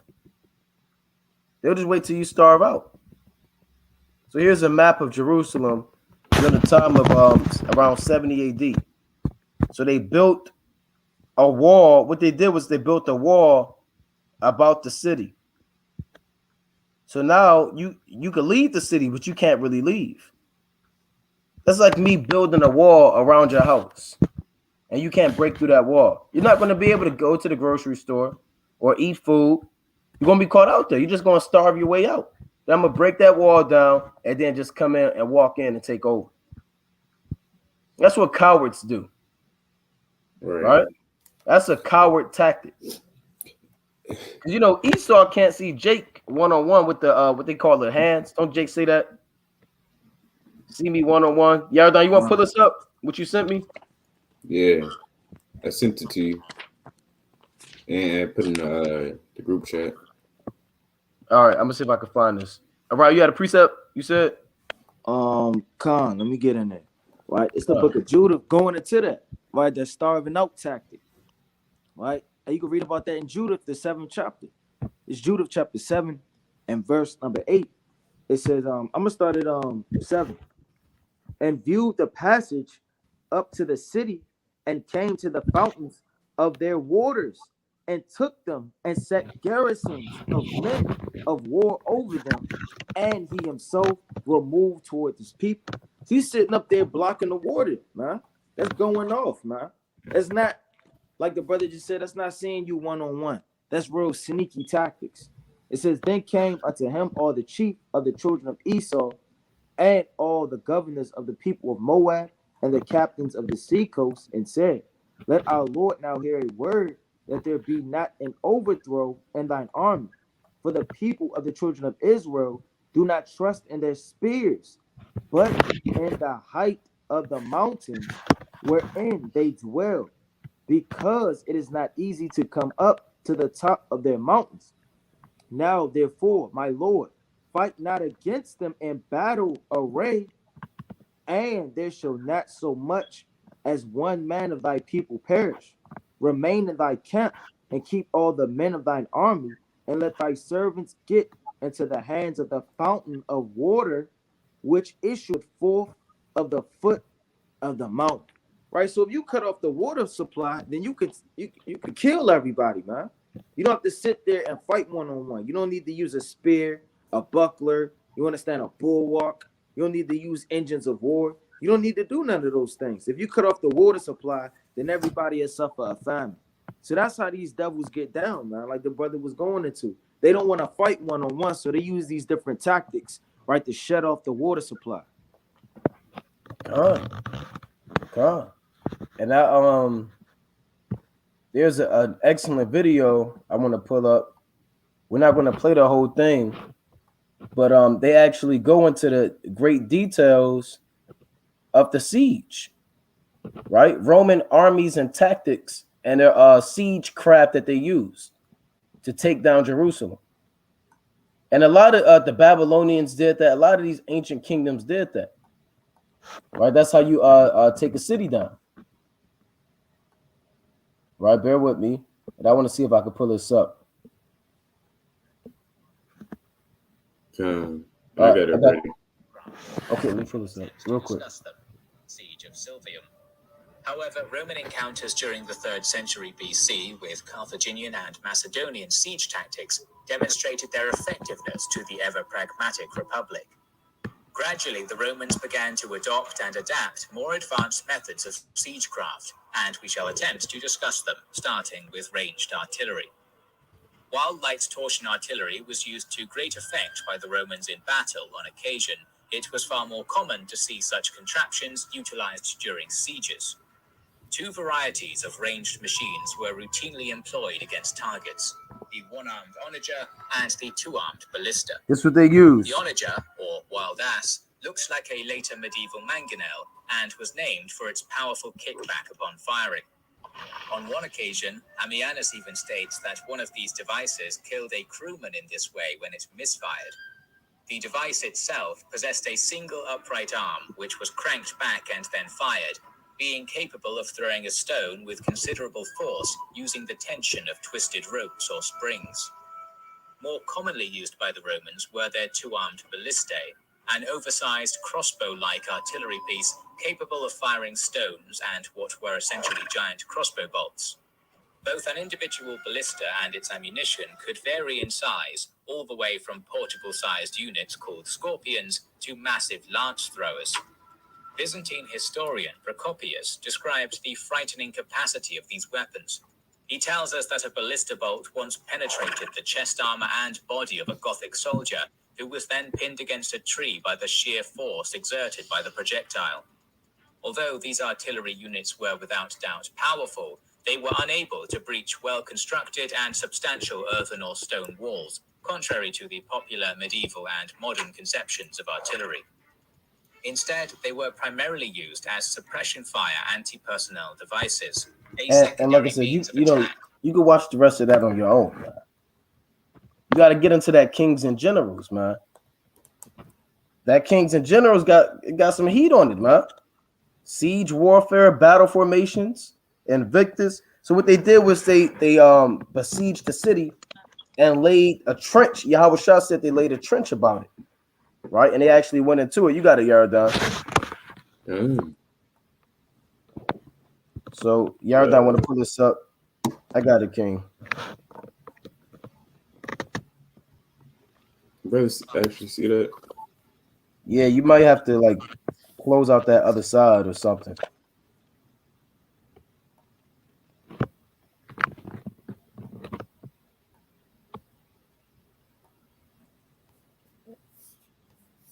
All right, that might, if that's the best you could do, it's all good. All right, let me go back to the original one. Oh, that's folly. All right. So it's going to be a little bit hard to see, but this is. Did you send it to me? God. All right, let me pull it up there. All right. All right, bear with me 1 second. Now, the pictures that I was about to bring out, that's from the usual book that I'm bring out, the Illustrated Atlas of Jerusalem. All right. Again, that's the Illustrated Atlas of Jerusalem by Dan Bahat. And Esau exposes and reveals the way that he came in and besieged us. All right. Let me pull it up again.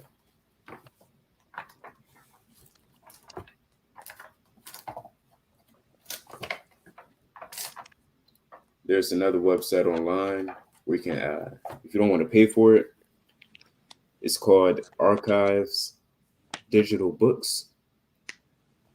Right, it's called Archives Digital Books, and then Lord willing, this book should be on there.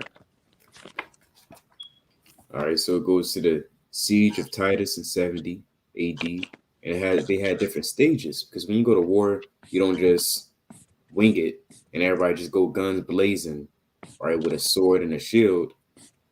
War is tactical. right? You have to be very, very wise in how you distribute soldiers, how much they should have on them, right? The elements. There are many factors to go into war, right? As the brothers mentioned, Esau is very well. Esau is Esau knows that we're stronger than him, so he has to use these different tactics to take us down. Right? He can't go hand in hand with us.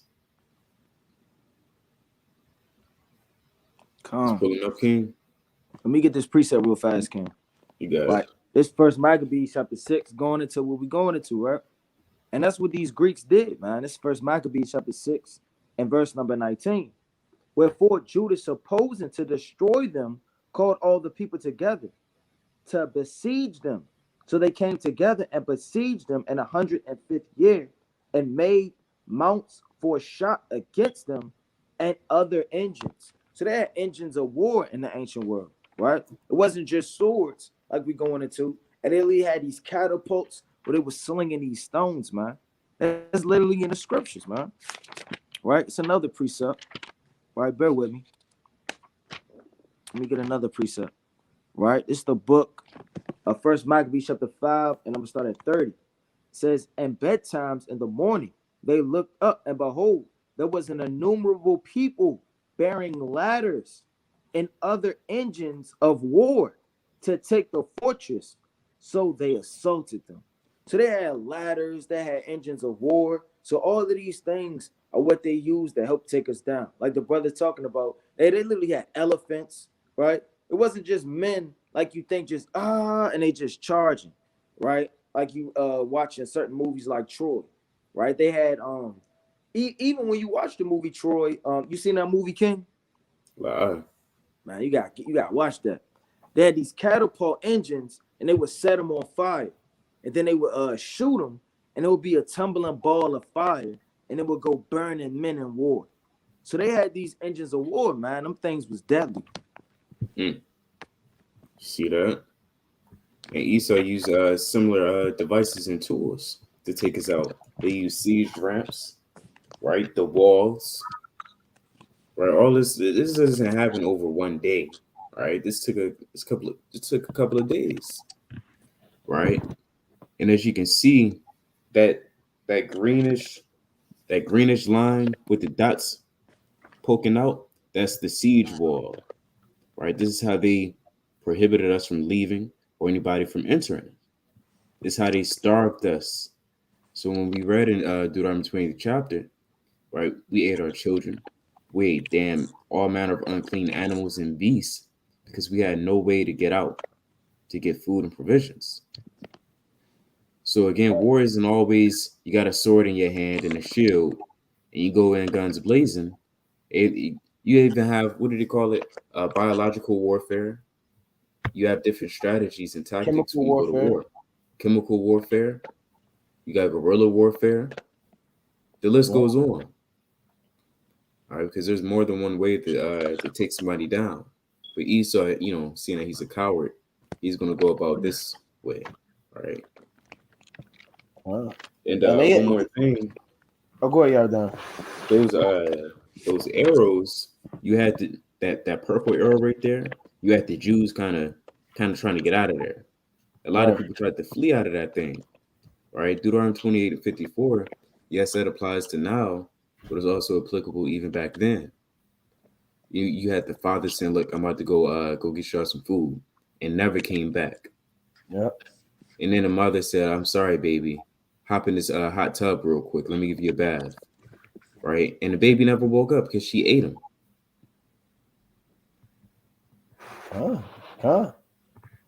And you can see this is a detailed map, y'all. Then what book is this again? I gotta get this thing. This is the Illustrated Atlas of Jerusalem by Dan Bahat. And those dashes that you see, it's kind of hard to see, but those dashes, those are the siege ramps. Yeah, I see it right here. Siege ramps reared against the Temple Mount. Now they when you look up Masada and 70 AD or a few years after that, and Fort Masada, these Romans, they actually built an entire half a mountain, man, to take down Masada. And I want to see if I can actually get that. Now, Masada was the last stronghold. Boy, man, I wanted to pull this up. And that ramp is still here to this day. Let me see if I can pull this up. Bear with me. We're kind of getting into warfare, man. And we love war. Hey, the Most High is a man of war. And I could talk about war all day. Right? All I watch, those are my favorite things, man. War movies, war strategy, war documentaries. You understand? That's what the kings and generals, the battle formations, the tactics. That's my thing, man. And that's Yahweh Shai's thing. You know, and we're all supposed to be men of war, not men of cupcakes. And every man should know battle formations, tactics, all this stuff you should be well equipped with, man. That's how David, Joshua, Gideon, Samson, all these men, they can just go out there and wing it like the brother said, man. You know, they had ambushes. Joshua set up ambushes. They had retreat tactics to cavalry. You know, you got to get into this thing. Now I'm going to play this from this old nasty white man. To the tragic 2,000 years ago, the desert fortress Masada witnessed the tragic end of the first Jewish war against the Romans. The remnants of the battle remain for archaeologists to discover. Burnt wooden beams, arrowheads, flingstones, and ballista balls strewn in the ground, and a massive siege ramp built by the Roman engineers of the 10th Legion. But it's the chilling account from the historian Josephus that has sealed Masada's place in history. With certain defeat looming over them, the Judean rebels chose to die on their own terms rather than face capture by the Romans, killing themselves in a mass suicide. Men, women, and children. This event looms large in the cultural memory of the Jewish people, and it's even solidified in the national consciousness of the state of Israel today, as soldiers from the Israeli Defense Force have historically taken part in a swearing-in ceremony at Masada, reciting a slogan made famous by an Israeli poet, "Masada shall never fall again." But what really happened here at Masada in the early 70s CE? And does the archaeological records support Josephus's account of the events? Masada was built as a getaway palace fortress by Herod the Great, the famously brutal king of Judea and a client to the Roman Empire. Salaki, can y'all see that? Come. Should I pull it up on the YouTube? That jump was straight for her. Yeah. All right. Around. Located on a high plateau overlooking the Dead Sea, Masada is an extremely defensible position. Steep cliffs on all sides makes it almost impossible to attack. To approach, you need to hike up a winding trail called the Snake Path, which visitors can still use today. I'm in reasonably good shape, and this hike exhausted me. Now, imagine trying to march up the same path in Legionnaire armor, shield, and weapons with defenders. A quick point, Salakia. That's like what Araya went into. Our Mount Zion is an elevated. We have an elevated city. Mm-hmm. You got to know about your city and your homeland. We wasn't just like the Everglades of Florida when you're below sea level, right? We had cities on mountains, man. It's literally on a mountain. That's why none of the nations had an easy time taking us down. You know, because he just showed you have to climb up this damn mountain, man. You can't take nobody down like that. You have an entire city set up on an actual highly elevated land with extremely high walls and other walls, man. So that's our city, man. Not like America don't have no walls. And we can walk into DC. They got that nasty black gate when we do the damn Unity camp. Hey, if we wanted to, we can kind of hop over that thing. Now they got people up there, but you know, things can happen. Hey, back in the ancient world, every city had ancient walls, right? So these guys, our forefathers, they had a strategic mind. Even Hezekiah built aqueducts to carry the water from the mountains down to the city. Uzziah built engines of war. Right? These are your forefathers, man. So let me finish this real quick. Chucking stones down. The steep cliffs on all sides makes it almost impossible to attack. To approach, you need to hike up a winding trail called the Snake Path, which visitors can still use today. I'm in reasonably good shape, and this hike exhausted me. Now, imagine trying to march up this same path in legionnaire armor, shield, and weapons with defenders chucking stones down at you. Yeah, no thank you. A network of water cisterns was engineered to catch rain to supply the fortress with water.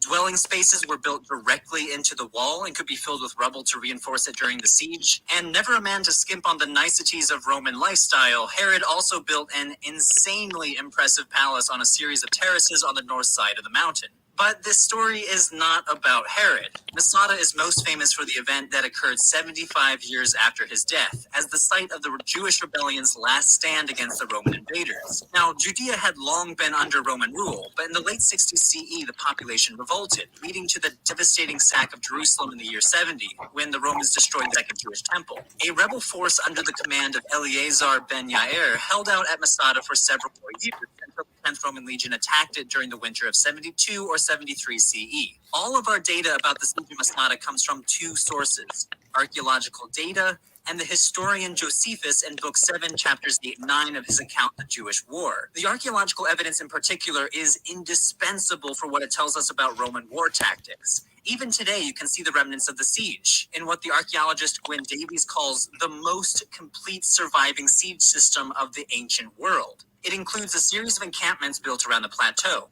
Here's one, here's another, and another. 8 camps in all, where the Roman soldiers and field engineers lived during the siege. When I visited the site, I couldn't help but imagine what it would have been like to be a Judean defender of this fortress. Sure, you're perched up way up high in a super defensible position, but you're looking down at a bunch of Roman camps filled with legionnaires.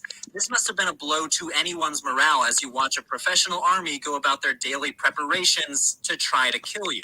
But the most impressive feature is probably the Roman siege ramp, still visible on the western side of the plateau. Since it was nearly impossible to march in formation up the snake path, and since the rebels were well supplied with both food and water, the Romans must have decided it would be easier to build their own artificial road to get soldiers and siege machinery up to the wall itself for a full frontal assault. And that's exactly what they did. The Roman engineers piled up earth to the wall, built an ironclad siege tower 30 meters tall, at least according to Josephus, and topped it with a battering ram. But according to Josephus, the siege came to a bitter and unexpected end. He reports that after the Romans had battered through the wall and a full-scale invasion of the fortress appeared imminent, the Jewish commander Eleazar convinced his men to commit mass suicide in order to avoid capture. But rather than kill themselves and their wives and children individually, the men drew lots to designate 10 among them to kill everyone else. After So they kind of was doing their own thing. Now, there's a point when you go that shows you the wall that they built to destroy Jerusalem. Quick point. When you go into the account of 70 AD, we actually had underground tunnels. Right? We had underground tunnels that we would build and we would pop up out the damn ground. And it had like dynamite and we'd be blowing up the Romans, man. A lot of Jakes, you got to get into your forefathers' warfare, man. We had that thing figured out, man. Now, of course, the Mossad set it up, but I'm going to pull the account. We had underground tunnels. We were sneaking through in the middle of the night with some dynamite. We was blowing up the Roman camps, you know? So stop thinking that we just went out, how they say you went outside. Right. Right? The Romans just came, kicked the door down, and we just said, it is what it is, and they just killed us, man. No, the origin of guerrilla warfare starts with the Maccabees. Guerrilla warfare started with the Maccabees. The concept of ninjas and assassins started with Sakari, which was a zealot group during the time of the Romans. We're the ninjas, we're the assassins, we're the guerrilla warfare, we're the mighty men of the Most High, man. You know, we invented all of the martial arts, all of these different things, studying the beast of the field, the what they call the crouching tiger and all that. We did all of that, man. So stop thinking these Moabites and these Edomites got it all figured out. You know, you got it, King. I got a precept out you. Go ahead, I'm gonna find this thing. You got it, King. And like the brother said, man, you can't be thinking these different nations, they the ones with the so-called understanding of martial arts and fight, man. Ain't no Moabite about to do nothing but bow down, man. Right. You go all the way to the book of 1 Samuel, right? Hey, we was coming up out of the rivers and things like that with guerrilla warfare. Right, this is the book of 1 Samuel, chapter 14, and verse number 10. It says, but if they say, come up unto us, then will we go up. For the Lord have delivered them into our hand, and this shall be a sign unto us. And both of them discovered themselves unto the garrison of the Philistines. And the Philistines said, Behold, the Hebrews come up forth out of the holes where they had hid themselves. So we was coming up out of the holes of the rocks where we was hiding ourselves at, man. We wasn't down there taking a nap. That's called warfare. That's called tactics. That start luring people out. And that's called camouflage, man. And the Israelites was big on the camouflage. They was hopping out of trees, right? Painting themselves, right? Blending in, right? You got different so-called animals. They be blending into their atmosphere. You got snakes, frogs, and you had the so-called Native American Indians. They was blending in, right? They were taking on these different furs. They were coming up, and you could see that in the movie The Revolt, right? Yeah. With so-called what's his name? What's that Edomite name? Leonardo. Yeah, Leonardo DiCaprio, man. But they was going crazy in that thing. It says, Behold, both of them discovered themselves unto the garrison of the Philistines. And the Philistines said, Behold, the Hebrews come forth out of the holes where they had hid themselves. And the men of the garrison answered, Jonathan, his armor bearer, said, Come up to us, and we will shew you a thing. And Jonathan said to his armor bearer, Come up after me, for the Lord have delivered them into the hand of Israel. So they were coming up out of the holes of the rocks, up out of the rivers, the streams, jumping out of trees. And that's guerrilla warfare for you, man. I got this. This what I was going into. So this from the siege of Jerusalem. Check this out. It says the siege of the city began on April 14th, 3 days before the beginning of Passover, which they did that strategically.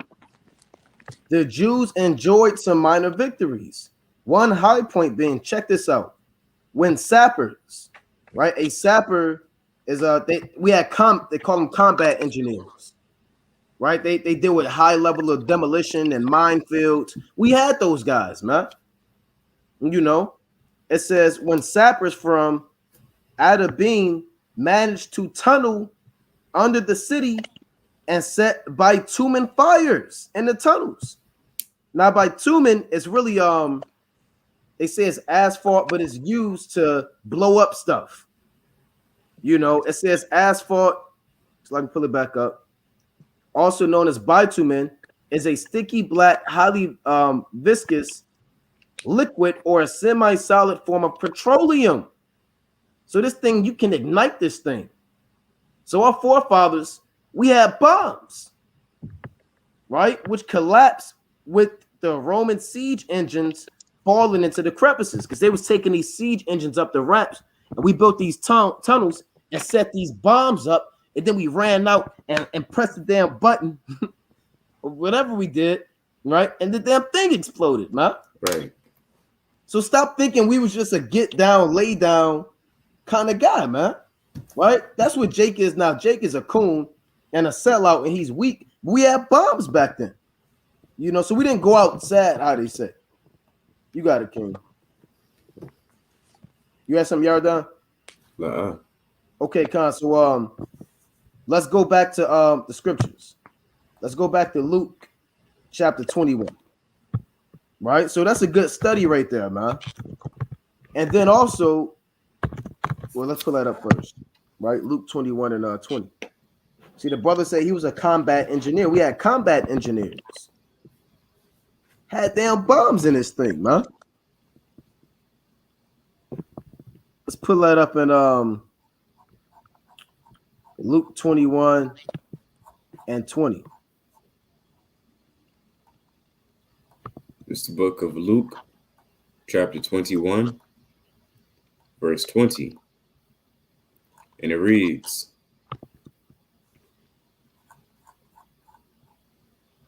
And when ye shall see Jerusalem compassed with armies, then know that the desolation thereof is nigh.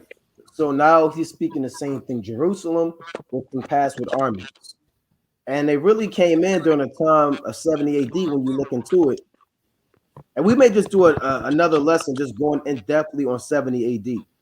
But since we're covering 3 abominations of desolations, We're not going to have time to go into a great amount of detail. But the point of the matter is there was a civil war going on when the Romans came and destroyed Jerusalem. Right? When you go deeper into these accounts. Go on. Verse 21. Then let them which are in Judea flee to the mountains, and let them which are in the midst of it depart out, and let not them that are in the countries enter thereinto. Right? So the Lord said, flee. Now we read this in Uriah reported in Maccabees. Was that First Maccabees 2:11? 2 and let me find that. About, when Mattathias said, let's flee to the Yep, 2:27. 2:27. Now that happened during the time of the Maccabees. First Maccabees 2:27. It happened during the time of the Romans. It's going to happen again. We're going to show you that after we deal with this. So everybody had to flee. You had certain guys that fled into West Africa or East Africa, then migrated west. Certain guys fled to Mesopotamia. Other guys fled in other places. But one of the major spots was the land of Ham, Africa. But we went into a whole lot of places. Right, go on. Verse 22. For these be the days of vengeance, that all things which are written may be fulfilled. These be the days of vengeance, that all things which are written may be fulfilled. Now, I'm gonna pull this up. This is shows you that this is Bible prophecy. Now, this is a coin that the Romans made when they destroyed Jerusalem. It's called Judea Chapter or Judah Chapter. They actually made coins to commemorate them destroying our people. See that? And that's how you know that this is America's Rome all over again. Because America has special coins. And people collect those coins for different events of American history. So here's a coin that says Vespasian. And on the back of a coin, it says Judea Chapter. It really says it's IVDEA. So we know his name wasn't Jesus back then. Because there's no J. Right? There's no J. So his name is impossible for his name to be Jesus. But breaking it down, it says Judea Chapter. And you can see this Roman soldier and a daughter of Zion in a mourning state with her hand on her head, saying that we got conquered. So this shows you that the Romans, they actually made it made a holiday. Right? We'll have to find that account, but they actually made a holiday when they destroyed Jerusalem. So let's go back to that in Luke 21 and 22. One more time, Baba Kashah. Luke 21 and 22. But woe unto them that are with child, and to them that give suck in those days, for there shall be great distress in the land, and a wrath upon this people. Right? And they shall fall by the edge of the sword, and shall be led away captive into all nations, and Jerusalem shall be trodden down of the Gentiles until the time of the Gentiles be fulfilled. See that? And we fell by the edge of the sword. It's lucky. The so-called white man was killing babies, old women, you understand? Young men. The so-called white man was destroying everybody, man. Now, I want to pull this account up.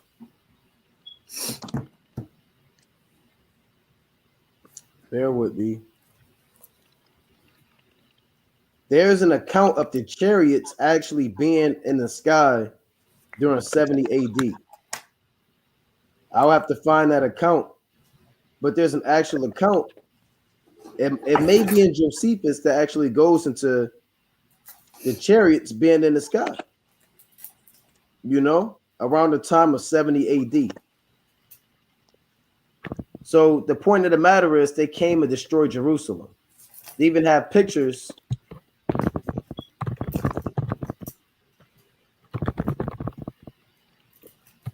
All right, let me pull this up. even have sculptures and pictures of the Romans taking down Jerusalem. You have something called the Ark of Titus. And this is within the Ark of Titus. Look at this. Seven branch candlestick or menorah. So here you have the Amalekite with 9, right? But antiquity shows it was 7. Here's the Romans still in our menorah. Where is this menorah at? I would like to know. Right? Here's another sculpture of it. Of them celebrating taking our forefathers down. And stuff like this should make you mad. Right? Here they are, they're walking off with your menorah. They done burnt and killed your whole people, but yet the so-called white man can make it. That's what, Jake, you still believe the so-called white man can be saved. See that? These are sculptures of them taking down Jerusalem and burning the temple down. So you can't get around that. The Romans actually came and did these things, man.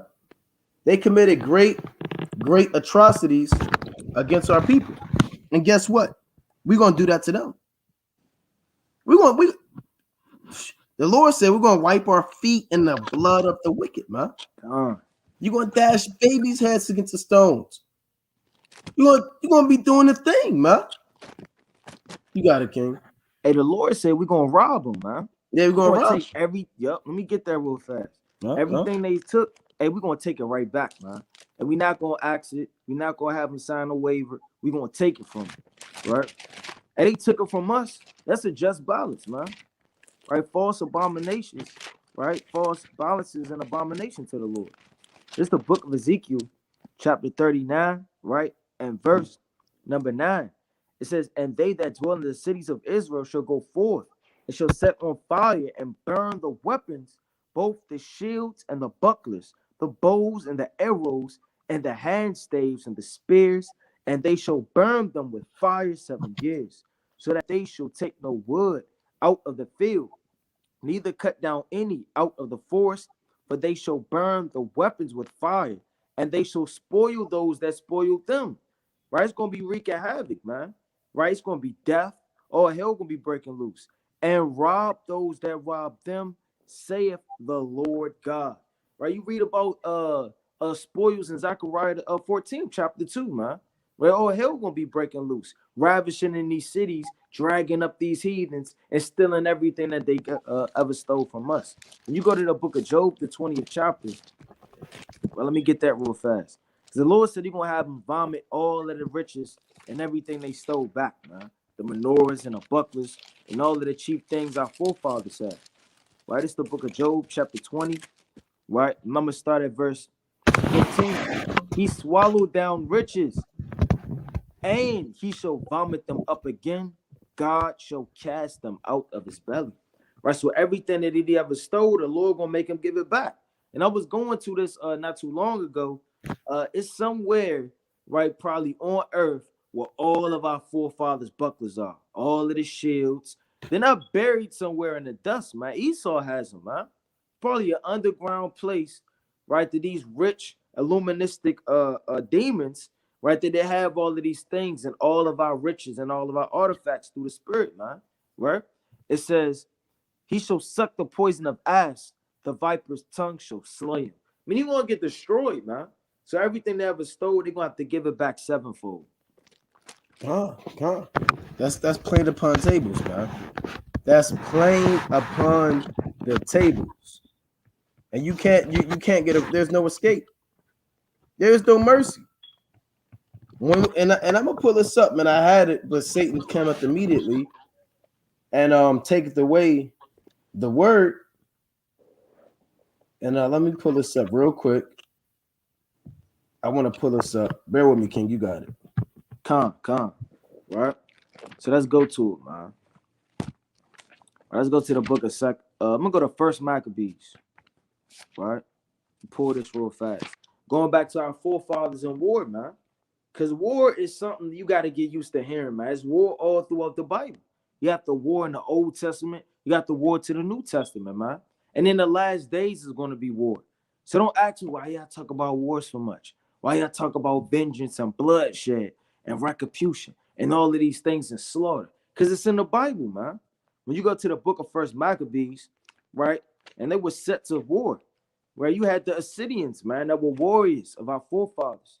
It's the book of First Maccabees, chapter 2, and verse, I'm going to start at 41. At that time, where they decreed it, saying, whosoever shall come up to make battle with us on the Sabbath day, we will fight against them. Neither will we die all as our brethren that were murdered in the secret places. Then came there unto them a company of the Assyrians. So the Assyrians were a war. You understand? They were warriors in this thing, who were mighty men of Israel, even all such as were voluntarily devoted unto the law. So what does the law say, man? Even in the law, in Deuteronomy, the 20th chapter, it talks about war, going out, coming in. The captains, the officers, all of this is literally in the law, man. So the Assyrians, right? You had David, he led in the war, right? Let me get that in the law, because that's in the law. A war is even in the law, man. So there's no escaping this thing, man. The Lord is a man of war. It's the book of Deuteronomy, right? Let me pull this up real fast. Chapter 20 and verse, I'm going to start at verse 5, and it reads, matter of fact, I'm going to start at verse 4.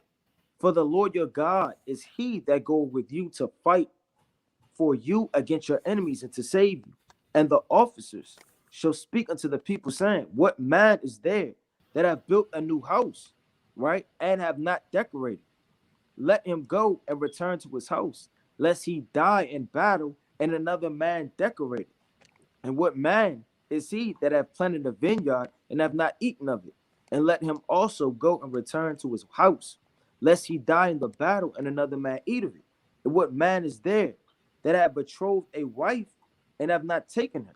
Let him go and return to his house, lest he die in battle and another man take it. And the officer shall speak further unto the people, and they shall say, what man is there that is fearful and faint-hearted? Let him go and return unto his house, lest his brethren's heart faint as well as his heart. So that's even in the law, man. You can't be scared according to the Bible, man. If you are, man, go home, man. Because the real men of the Lord, they're going to fight for the sanctuary. They're going to fight for the laws. They're going to fight for the commandments. They're going to fight for the women and the children, man. They're going to stand up for their nation. And the men that are faint-hearted, they don't want to go to war, and they're not going to stand up for the Lord. Hey, those men, they're not going to make it, man. Because the Lord is about bloodshed, man. When you go to the book of Numbers, right? It's the book of Numbers. Let me pull this up real fast. Right, chapter 31. After you. Come. Chapter 31 and verse 3. And Moses spake unto the people, saying, arm some of yourselves unto the war, and let them go against the Midianites and avenge the Lord of Midian, man. Right? So all of these things, after all of these captivities that we've been beaten down, spoiled, killed, raped, ravished, right, manipulated, right, pushed into utter confusion, forced to eat abominable foods, all of that's going to go back to them, man, sinful, man. You got to understand the Lord, right, is a God of vengeance, right? You got it, King. I was going to bring this out real quick because Jake, you worry and you get sad about reading about Anne Frank and what happened to the Jewish people and what happened in America and all the people that died serving this so-called country. But why don't you have the same feelings for your forefathers? This is 2 Maccabees 15 and 18.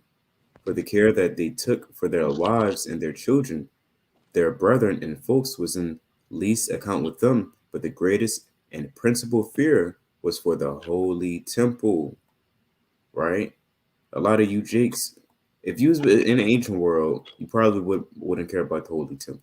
You wouldn't give a damn, right? Again, a lot of those brothers and sisters that forsook the law, statutes, commandments, they're on earth again. A whole lot of them, not just a couple of hundred, not just a couple of thousand, over thousands for real.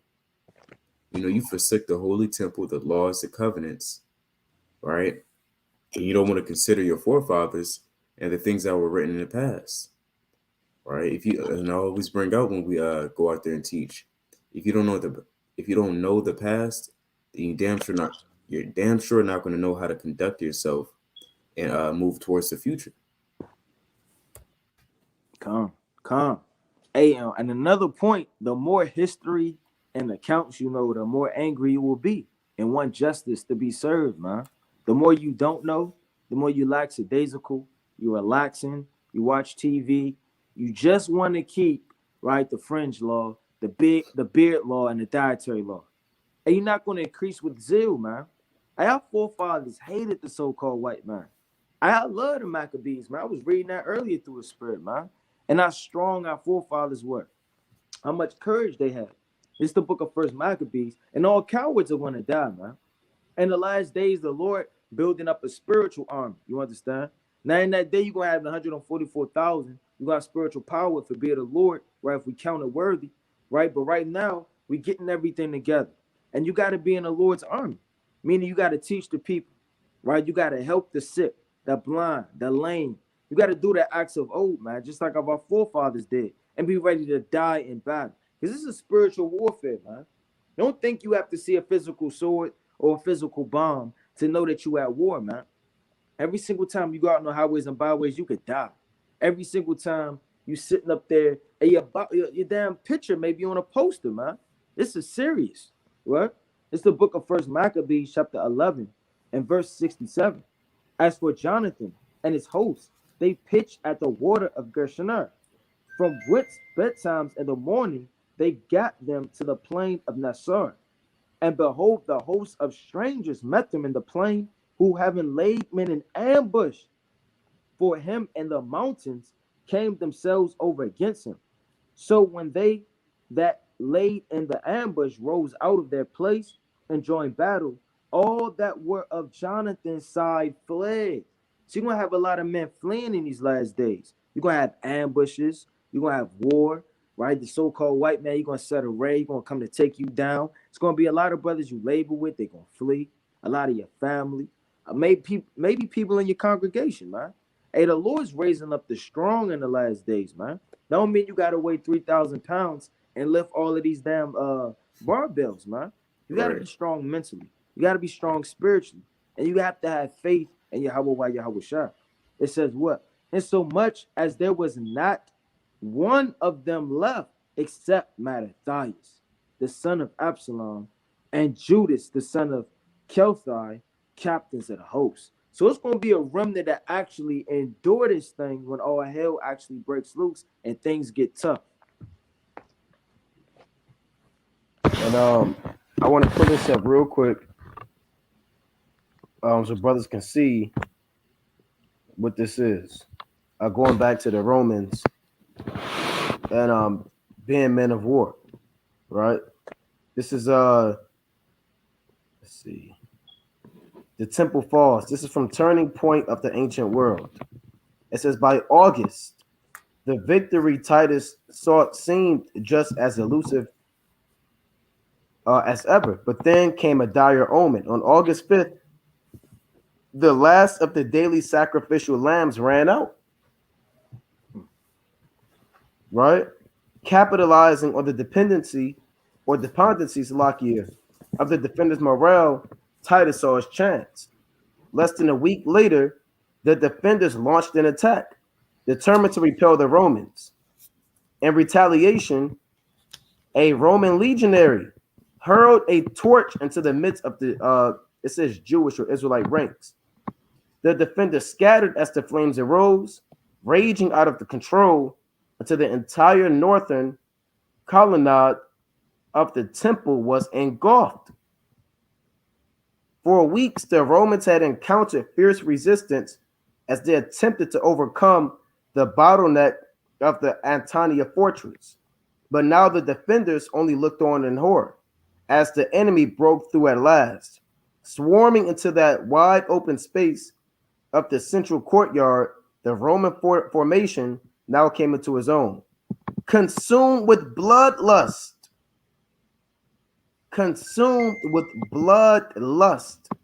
The Romans trampled over all in their path, slaughtering thousands of defenders and citizens alike. But the worst was yet to come. and like going into a Yarden went into, here's your city. You had the first wall, right? You had the second wall, you had the temple, you had the fortress. A lot of Jakes, you just all you know is Baltimore, Chicago, LA. Oh, because when you take that cut, then you could drop, you take the back road, you can end up by the damn grocery store. Right? All you know is your damn ins and outs of this worldly city, man. But you don't know nothing about how your ancient cities were laid out, man. Where the city of David was, where the first wall was, where's the second wall was, man. Where the temple was. You got to know these things. If you're an Israelite, you're going to know about your homeland. And not just saying I'm from Jerusalem and going to Galatians 4:26. You're going to know the ins and outs, man. Hey, we met I don't know if I remember, was that an Elamite? He gave us his village. Yeah. Yep. He said he's from India, and he broke it down. Then I'm from this city, and then I'm from this district, and I'm from this village. He almost gave us his address. Yep. He knows the ins and outs, but Jake, all you know is just Jerusalem. So you got to kind of go into this thing, man. The courtyard of the Gentiles, right? Here's the last point I want. It reads, amidst the death and destruction, Titus strode through the temple. So here's your Luke 21 and Matthew 24:15 on one level, the abomination. Titus strode through the temple in the wake of his rampaging army, gazing upon the inner sanctuary, but nowhere was safe from the flames. Soon, this is evil. Even the holiest of holies itself was ablaze. Titus wrestled with his blood-crazed troops to quench the blaze, but in vain. See that? So the so-called white man set the holiest of holies on fire. Evil. Wow. The Greeks put pork blood on the altar. The Romans set it on fire. Right? But yet the so-called white man can make it. So a lot of you coons, man, a lot of you Jakes, your mind not right. They say he's forgiven. Yeah, the Most High forgave him. When did the Most High forgive the so-called white man for this? Give me the book, chapter, and the verse when you burnt down the holiest of holies, and then the Lord still died for you. Now, this is after Yahushua was crucified. So how did the Lord die for the Romans, but then the Romans go and burn down the holiest of holies, but the Lord still coming to save them? It makes absolutely no sense. And we don't even have time to really go into, I know Ryan kind of touched on it, but really go into the third abomination of desolation. We kind of just went in the first two, but we're really kind of running low on time for the third one. Yeah, we gotta do a part 3 for real. God. And let me get this precept real quick. Right? Let's go to Chronicles. Let's go to the book of First Chronicles, chapter 7 and verse 11. Right? Hey, when you read these Maccabees, it makes you want to go to war, man. Mm-hmm. When I read the book of Maccabees, I don't want to play Scrabble. I'm not thinking, oh man, oh boy, need a vowel. No, we're thinking about war, man. Right? First Chronicles 7 and 11. All these the sons of Jediel by the head of their fathers, by the heads of their fathers, mighty men of valor. A lot of you brothers, you're not mighty men of valor. Your women tell you what to do, right? You can't do 2 push-ups. You out of shape. You're obese. You don't want to get any better. You just sit around with your thumb in your mouth, just wait for something to happen, right? Hey, these men were mighty men of valor. It reads, it's like it were 17,200 soldiers fit to go out for war and battle. Hey, we got to be fit, even though we're spiritual men. We're not tough guys. We always say that. We're not out there to take the so-called white man down now. But our ancient forefathers, they were fit to go out for war and battle. You see that? And that's the mentality we got to have. Remember, we're warriors. We're not black men and African Americans. We're Israelites, man. Even the Levites, the priests, were warriors. All of the Maccabees are Levites. Jonathan is a high priest cutting off Edomites' heads. See that? So is Simon. He's a high priest, prince of the people, setting up battle formations.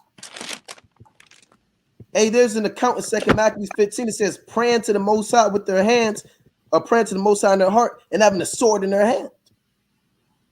You know, so our forefathers, they wasn't just a low down, just walk all over me Negro, man. You know, you got it, King. Con. It's the book of First Chronicles, chapter 28, and verse number 3. It says, I'm gonna start at 2. First Chronicles, chapter 28, and verse 2. Then David the king stood up upon his feet and said, "Hear me, my brethren, and my people. Ask for me. I have in mine heart to build an house of rest, a salaki rest, for the ark of the covenant, for the Lord, and for the footstool of our God, and have made ready for the building. But God said unto me, Thou shalt not build an house for my name, because thou hast been a man of war and hast shed blood," man. So the Lord said David couldn't even build the house, man. He had too much blood on his hands. And that's how our forefathers was, man. They wanted to go to war, right? It says, "Howbeit the Lord God of Israel chose me before all the house of my father," right, "to be king over Israel forever. For we have not chosen Judah to be the ruler of the house of Judah and the house of my father among the sons of my father, like me, to make me king over all Israel." So that's how our forefathers was, man. They was ready to go to war no matter what was going on. Right? I got another account. When you read the book of 2 Samuel chapter 23, right? Right, let me bring this out. It's the book of 2 Samuel chapter 23 and verse 15. It says, "And David longed and said, Oh, that one would give me a drink of water of the well of Bethlehem, which is by the gate. And the 3 mighty men break through the host of the Philistines." So they went to war because David was thirsty, man. Imagine that. Your brother thirsty, so you go to war. You kick down the gate and you go get him some water, man. And that's how our forefathers was. It says, "By the gate, and took it and brought it to David. Nevertheless, he would not drink thereof, but poured it out unto the ground." So they was ready to go to war over any matter, man, over any time. Hey, David had a whole hit squad, man. Read 2 Samuel 23, verse 8 on down. He had a list of mighty men that went to war, that were killing hundreds of men. And those were our forefathers, man. Right, let me get one more. It's the book of 2 Samuel chapter 21. "And David was fighting so much, Israel had to tell him to slow down. You're getting old." Right? It's the book of 2 Samuel chapter 21 and verse 15. "Moreover, the Philistines had yet war again with Israel, and David went down and his servants with him and fought against the Philistines, and David waxed faint. And Ishbosheth, which was of the sons of the giant, the weight of whose spear weighed 300 shekels of brass in weight, he being girded with a new sword, thought to have slain David. But Abishai, the son of Zeruiah, secured him and smote the Philistine and killed him. Then the men of Israel swore unto David, saying, Thou shalt go no more out with us to battle, that thou quench not the light in Israel." They had to slow him down, man, because he was ready to go to war. He was ready to fight, right? Certain people, they kind of wax, faint, they get old, they know how to hang it up, like so-called athletes. After you hit about so-called, 37, you start thinking about retirement. 38, 39, they kind of know when to throw in the towel, man. Hey, David didn't know how to throw in the towel. He just wanted more and more slaughter to defend and uplift his people. And the men, they was like, you know what? You got to kind of slow this thing down. It's too much bloodshed. We don't want nothing to happen to you, right? It says, "And it came to pass after this that there was again a battle with the Philistines at Gob. Then Shabbatai, the Hishite, slew Saphar, which was one of the sons of the giant." Right? We could rest right there. But that's the major point of the matter, man. That the man had to slow David down because he loved war so much, man. Let me get in there real quick. This First Maccabees chapter 4 and verse. Let's see. This is not what I want. I just had it. Right, bear with me 1 second. First, 2 Maccabees 14 and 18. "Nevertheless, Nicanor, hearing of the manliness of them that were with Judas, and the courageousness that they had to fight for their country durst not try the matter by the sword. So he said, hey, these guys are too manly. I'm not going to fight them one-on-one with the sword. They're too manly. Now let's add the average Israelite. I want to travel through all of the major cities and see these guys. These guys aren't manly no more. There's no real men. Guys are effeminate. They soft. It says the manliness of the Jews. He said, I can't fight these. It says, durst not try the matter by the sword. Like we said earlier, he said, look, I can't fight these guys one-on-one. That's how Esau is, man. Esau is naturally scared of Jacob. When you base Esau out how they say in the world, and you kind of take it there, I'm just playing guy, unless he's like a real proud Edomite, he got his chest up, but he's still, you see what happened to these guys, right? You see what happened to these Edomites, man. So guess what? Our forefathers were manly. What does that mean for you? You brothers, you got to be manly, man. We're supposed to be men of war, spiritual men of war, casting out these demons, casting out these strongholds in our people. The Lord said in 2 Corinthians Chapter 10, 3 on down, casting down imaginations. That's warfare. When you cast down a wall, that's what we do when we go to camp. We cast down walls and strongholds and doctrines. And we bring, let me get that real quick. Let me not paraphrase it. Right? Let me get this real quick. This 2 Corinthians Chapter 10 and 3. It reads, for though we walk in the flesh, we do not war in the flesh. For the weapons of our warfare are not carnal. Yeah, we're not making somebody believe this truth with a sword. We hold a hammer to their head and say, what did we say? And we got to make them get it, or we bust them upside the head. No, we don't do that, man. We don't come out there with physical weapons to convince the people to believe in this truth. You have never seen us take out a 32 and hold it sideways and say, where your fringes at? That's off, man. This is not the world. Brother out there with a ball and chain, spinning it, holding posts, wait for something to pop off with the spiky ball and the chain. Another brother on horseback with the long jousting stick. He just riding back and forth with the damn joust, right? One brother sitting up there with the nunchucks doing the thing, like damn. We're not out there with carnal weapons. We out there with spiritual weapons. It reads, casting, Slakia, but mighty through God to the pulling down of strongholds. Like ancient warfare, they would pull down strongholds. Joab was about to pull down the wall of the city of Abel, right? And a wise woman came out and said, look, dost thou destroy your mother in Israel, right? Who are you to seek up and swallow? So in the ancient world, they was destroying walls physically. We do that spiritually. We cast down walls. We take that spiritual rope and we pull it down the walls with all of the precepts and doctrines so we can invade. Because we have to get into your mind. And in order to get into your mind, we got to break those walls down. Yeah. And then once we want them walls to be like Jericho. Break them walls down, then we invade. It reads, casting down imaginations. So we cast down Christianity, Catholicism, ancient Kemet philosophy, and everything or every high thing that exalted itself against the knowledge of God, and bring it into captivity. So we're into slavery. That's our thing. Once we invade your city, your mind, we take your mind captive and make it submit to Mashiach Yahushua. See that? So you got to cast these walls down. Stop just telling the brother you're an Israelite. When you're out there teaching, trying to teach him, just say you're an Israelite. He's not going to get it. You got to break down, then build up. Break down, then invade, and put his mind in captivity. That's what this thing is, man.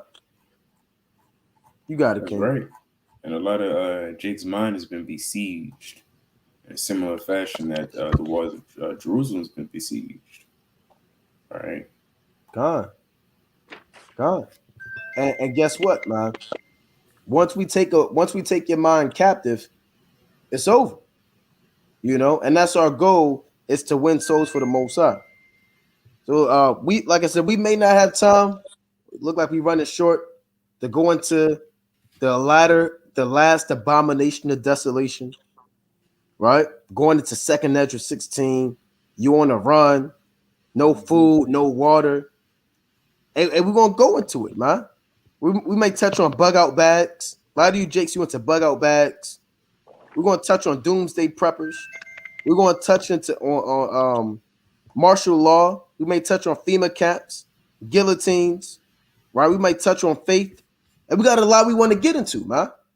Just us being a spiritual temple and a spiritual altar, and Esau being the abomination, the desolation, destroying the spiritual altar in the temple. We're gonna get into all that, Most High will. You know, brother, any precepts or closing precepts? Con. You got it, y'all done good. Oh, you got it. I gotta pull one up. Con. And like the brother was going into, man, you gotta be you gotta have faith in these last days, man. You gotta know what's coming. Right? You could read, there's nothing wrong with reading, but you gotta know what to read. You can't just eat meat all day.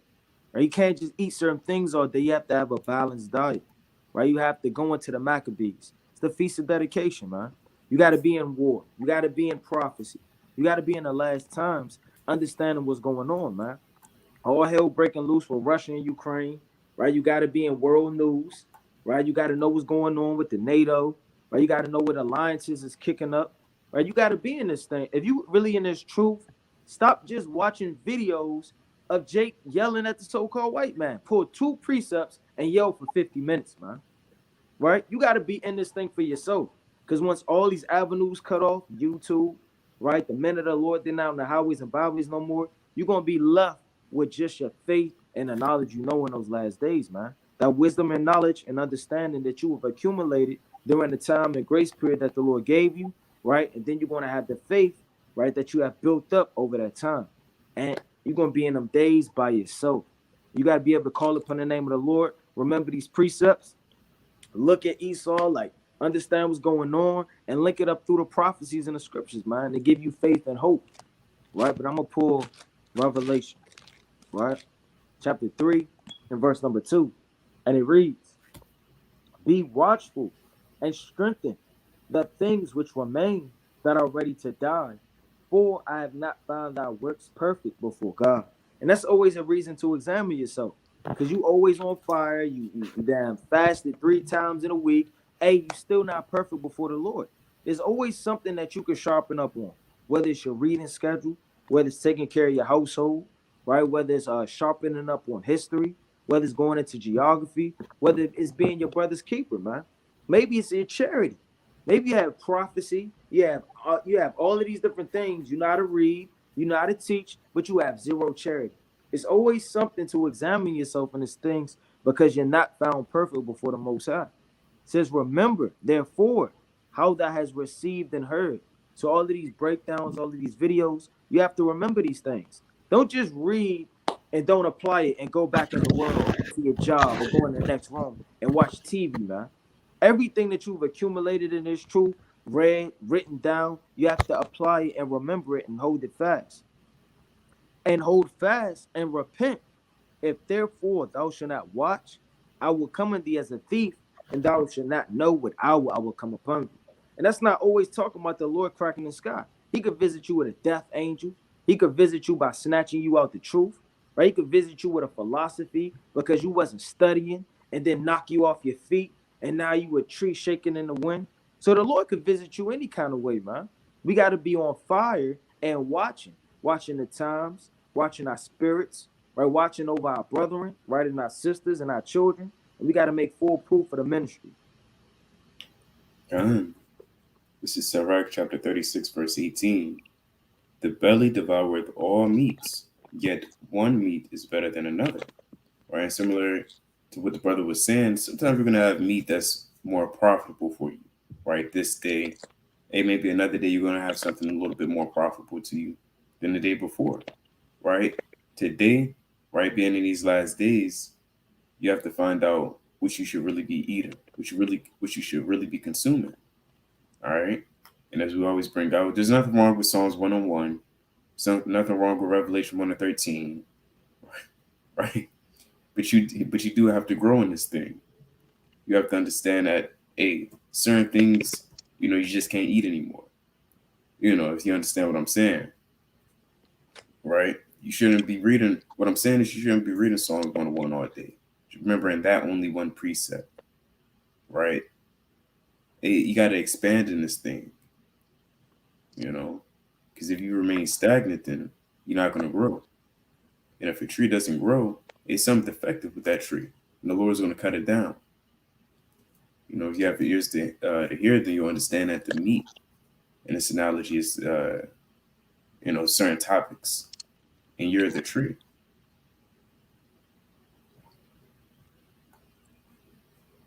Are you? And I'm gonna get the classic in the book of Revelation, the 22nd chapter and the 12th verse. It reads, "And behold, I come quickly, and my reward is with me, to give every man according as his work shall be." So here's your last chance, brothers, to push this truth. Here's your last chance to show the Most High that you deserve to be in the kingdom. Here's the last chance to show the Most High that you deserve to be on that chariot. Here's the last chance to show the Most High that you want this thing, man. You don't have no other chance but this. At any given second, all hell can break loose, right? Literally, it can go down. War can kick off. Bombs could drop. And ain't no woulda, shoulda, couldas in Jacob's trouble. Ain't no, damn, I should have did this. Should have read them 2 chapters. Do it now. Do it tonight, right? Don't wait till tomorrow, man. And the Lord said, let me get this real quick in the book of Proverbs. Right, let's go to the book of Proverbs. Salakia, bear with me. Salakia, I want to go to Proverbs. I believe I want the 3rd chapter. Right, so a lot of you brothers just waiting, man. Instead of getting it today. Let's go to Proverbs 3 and 27. It reads, "Withhold not good from them to whom it is due, when it is in the power of thine hand to do it." So, hey, guess what? You got power in your hand to build yourself up right now, man. You have a Bible, you have an Apocrypha, you have your notes, you got the videos, you got the Spirit. Do good to yourself, man. That's Sirach chapter 14. Do good to thy friend before thou die, right? And according to thy ability, do good to thyself, but get a Most High's due offering. That's Sirach 14 and 11. A lot of you brothers take advantage of what the Most High gave you and treat yourself well, man, and build yourself up. Because ain't no second chances when the Lord returns. Either you make it or you destroy it. There's no limbo, no purgatory, no middle gray area where the Lord kind of put you on the side and I'll think about either you die or you live. Right? Either you die or you live. But with that, we're going to close up, giving, of course, our honor and our glory to Yahweh. Most High willing, everybody's keeping a mighty feast of dedication. You got your menorah lit. You eating and drinking and being merry in wisdom, knowledge, and great behavior and understanding. You're congregating. You're linking up. I see brothers that they're saying about WFI camps. If you want to link up with a particular WFI camp, just hit us up via the email. And most high willing, we get back to you. With that, we'll put the number out for brothers to call in if you have questions. That number is 213-603-9096. And that PIN number is 94809-305. Right, but with that, Brother Naquam. Brother Rai. Brother Yardan. Kwam Yasha. Kwam Yasha. Shalom.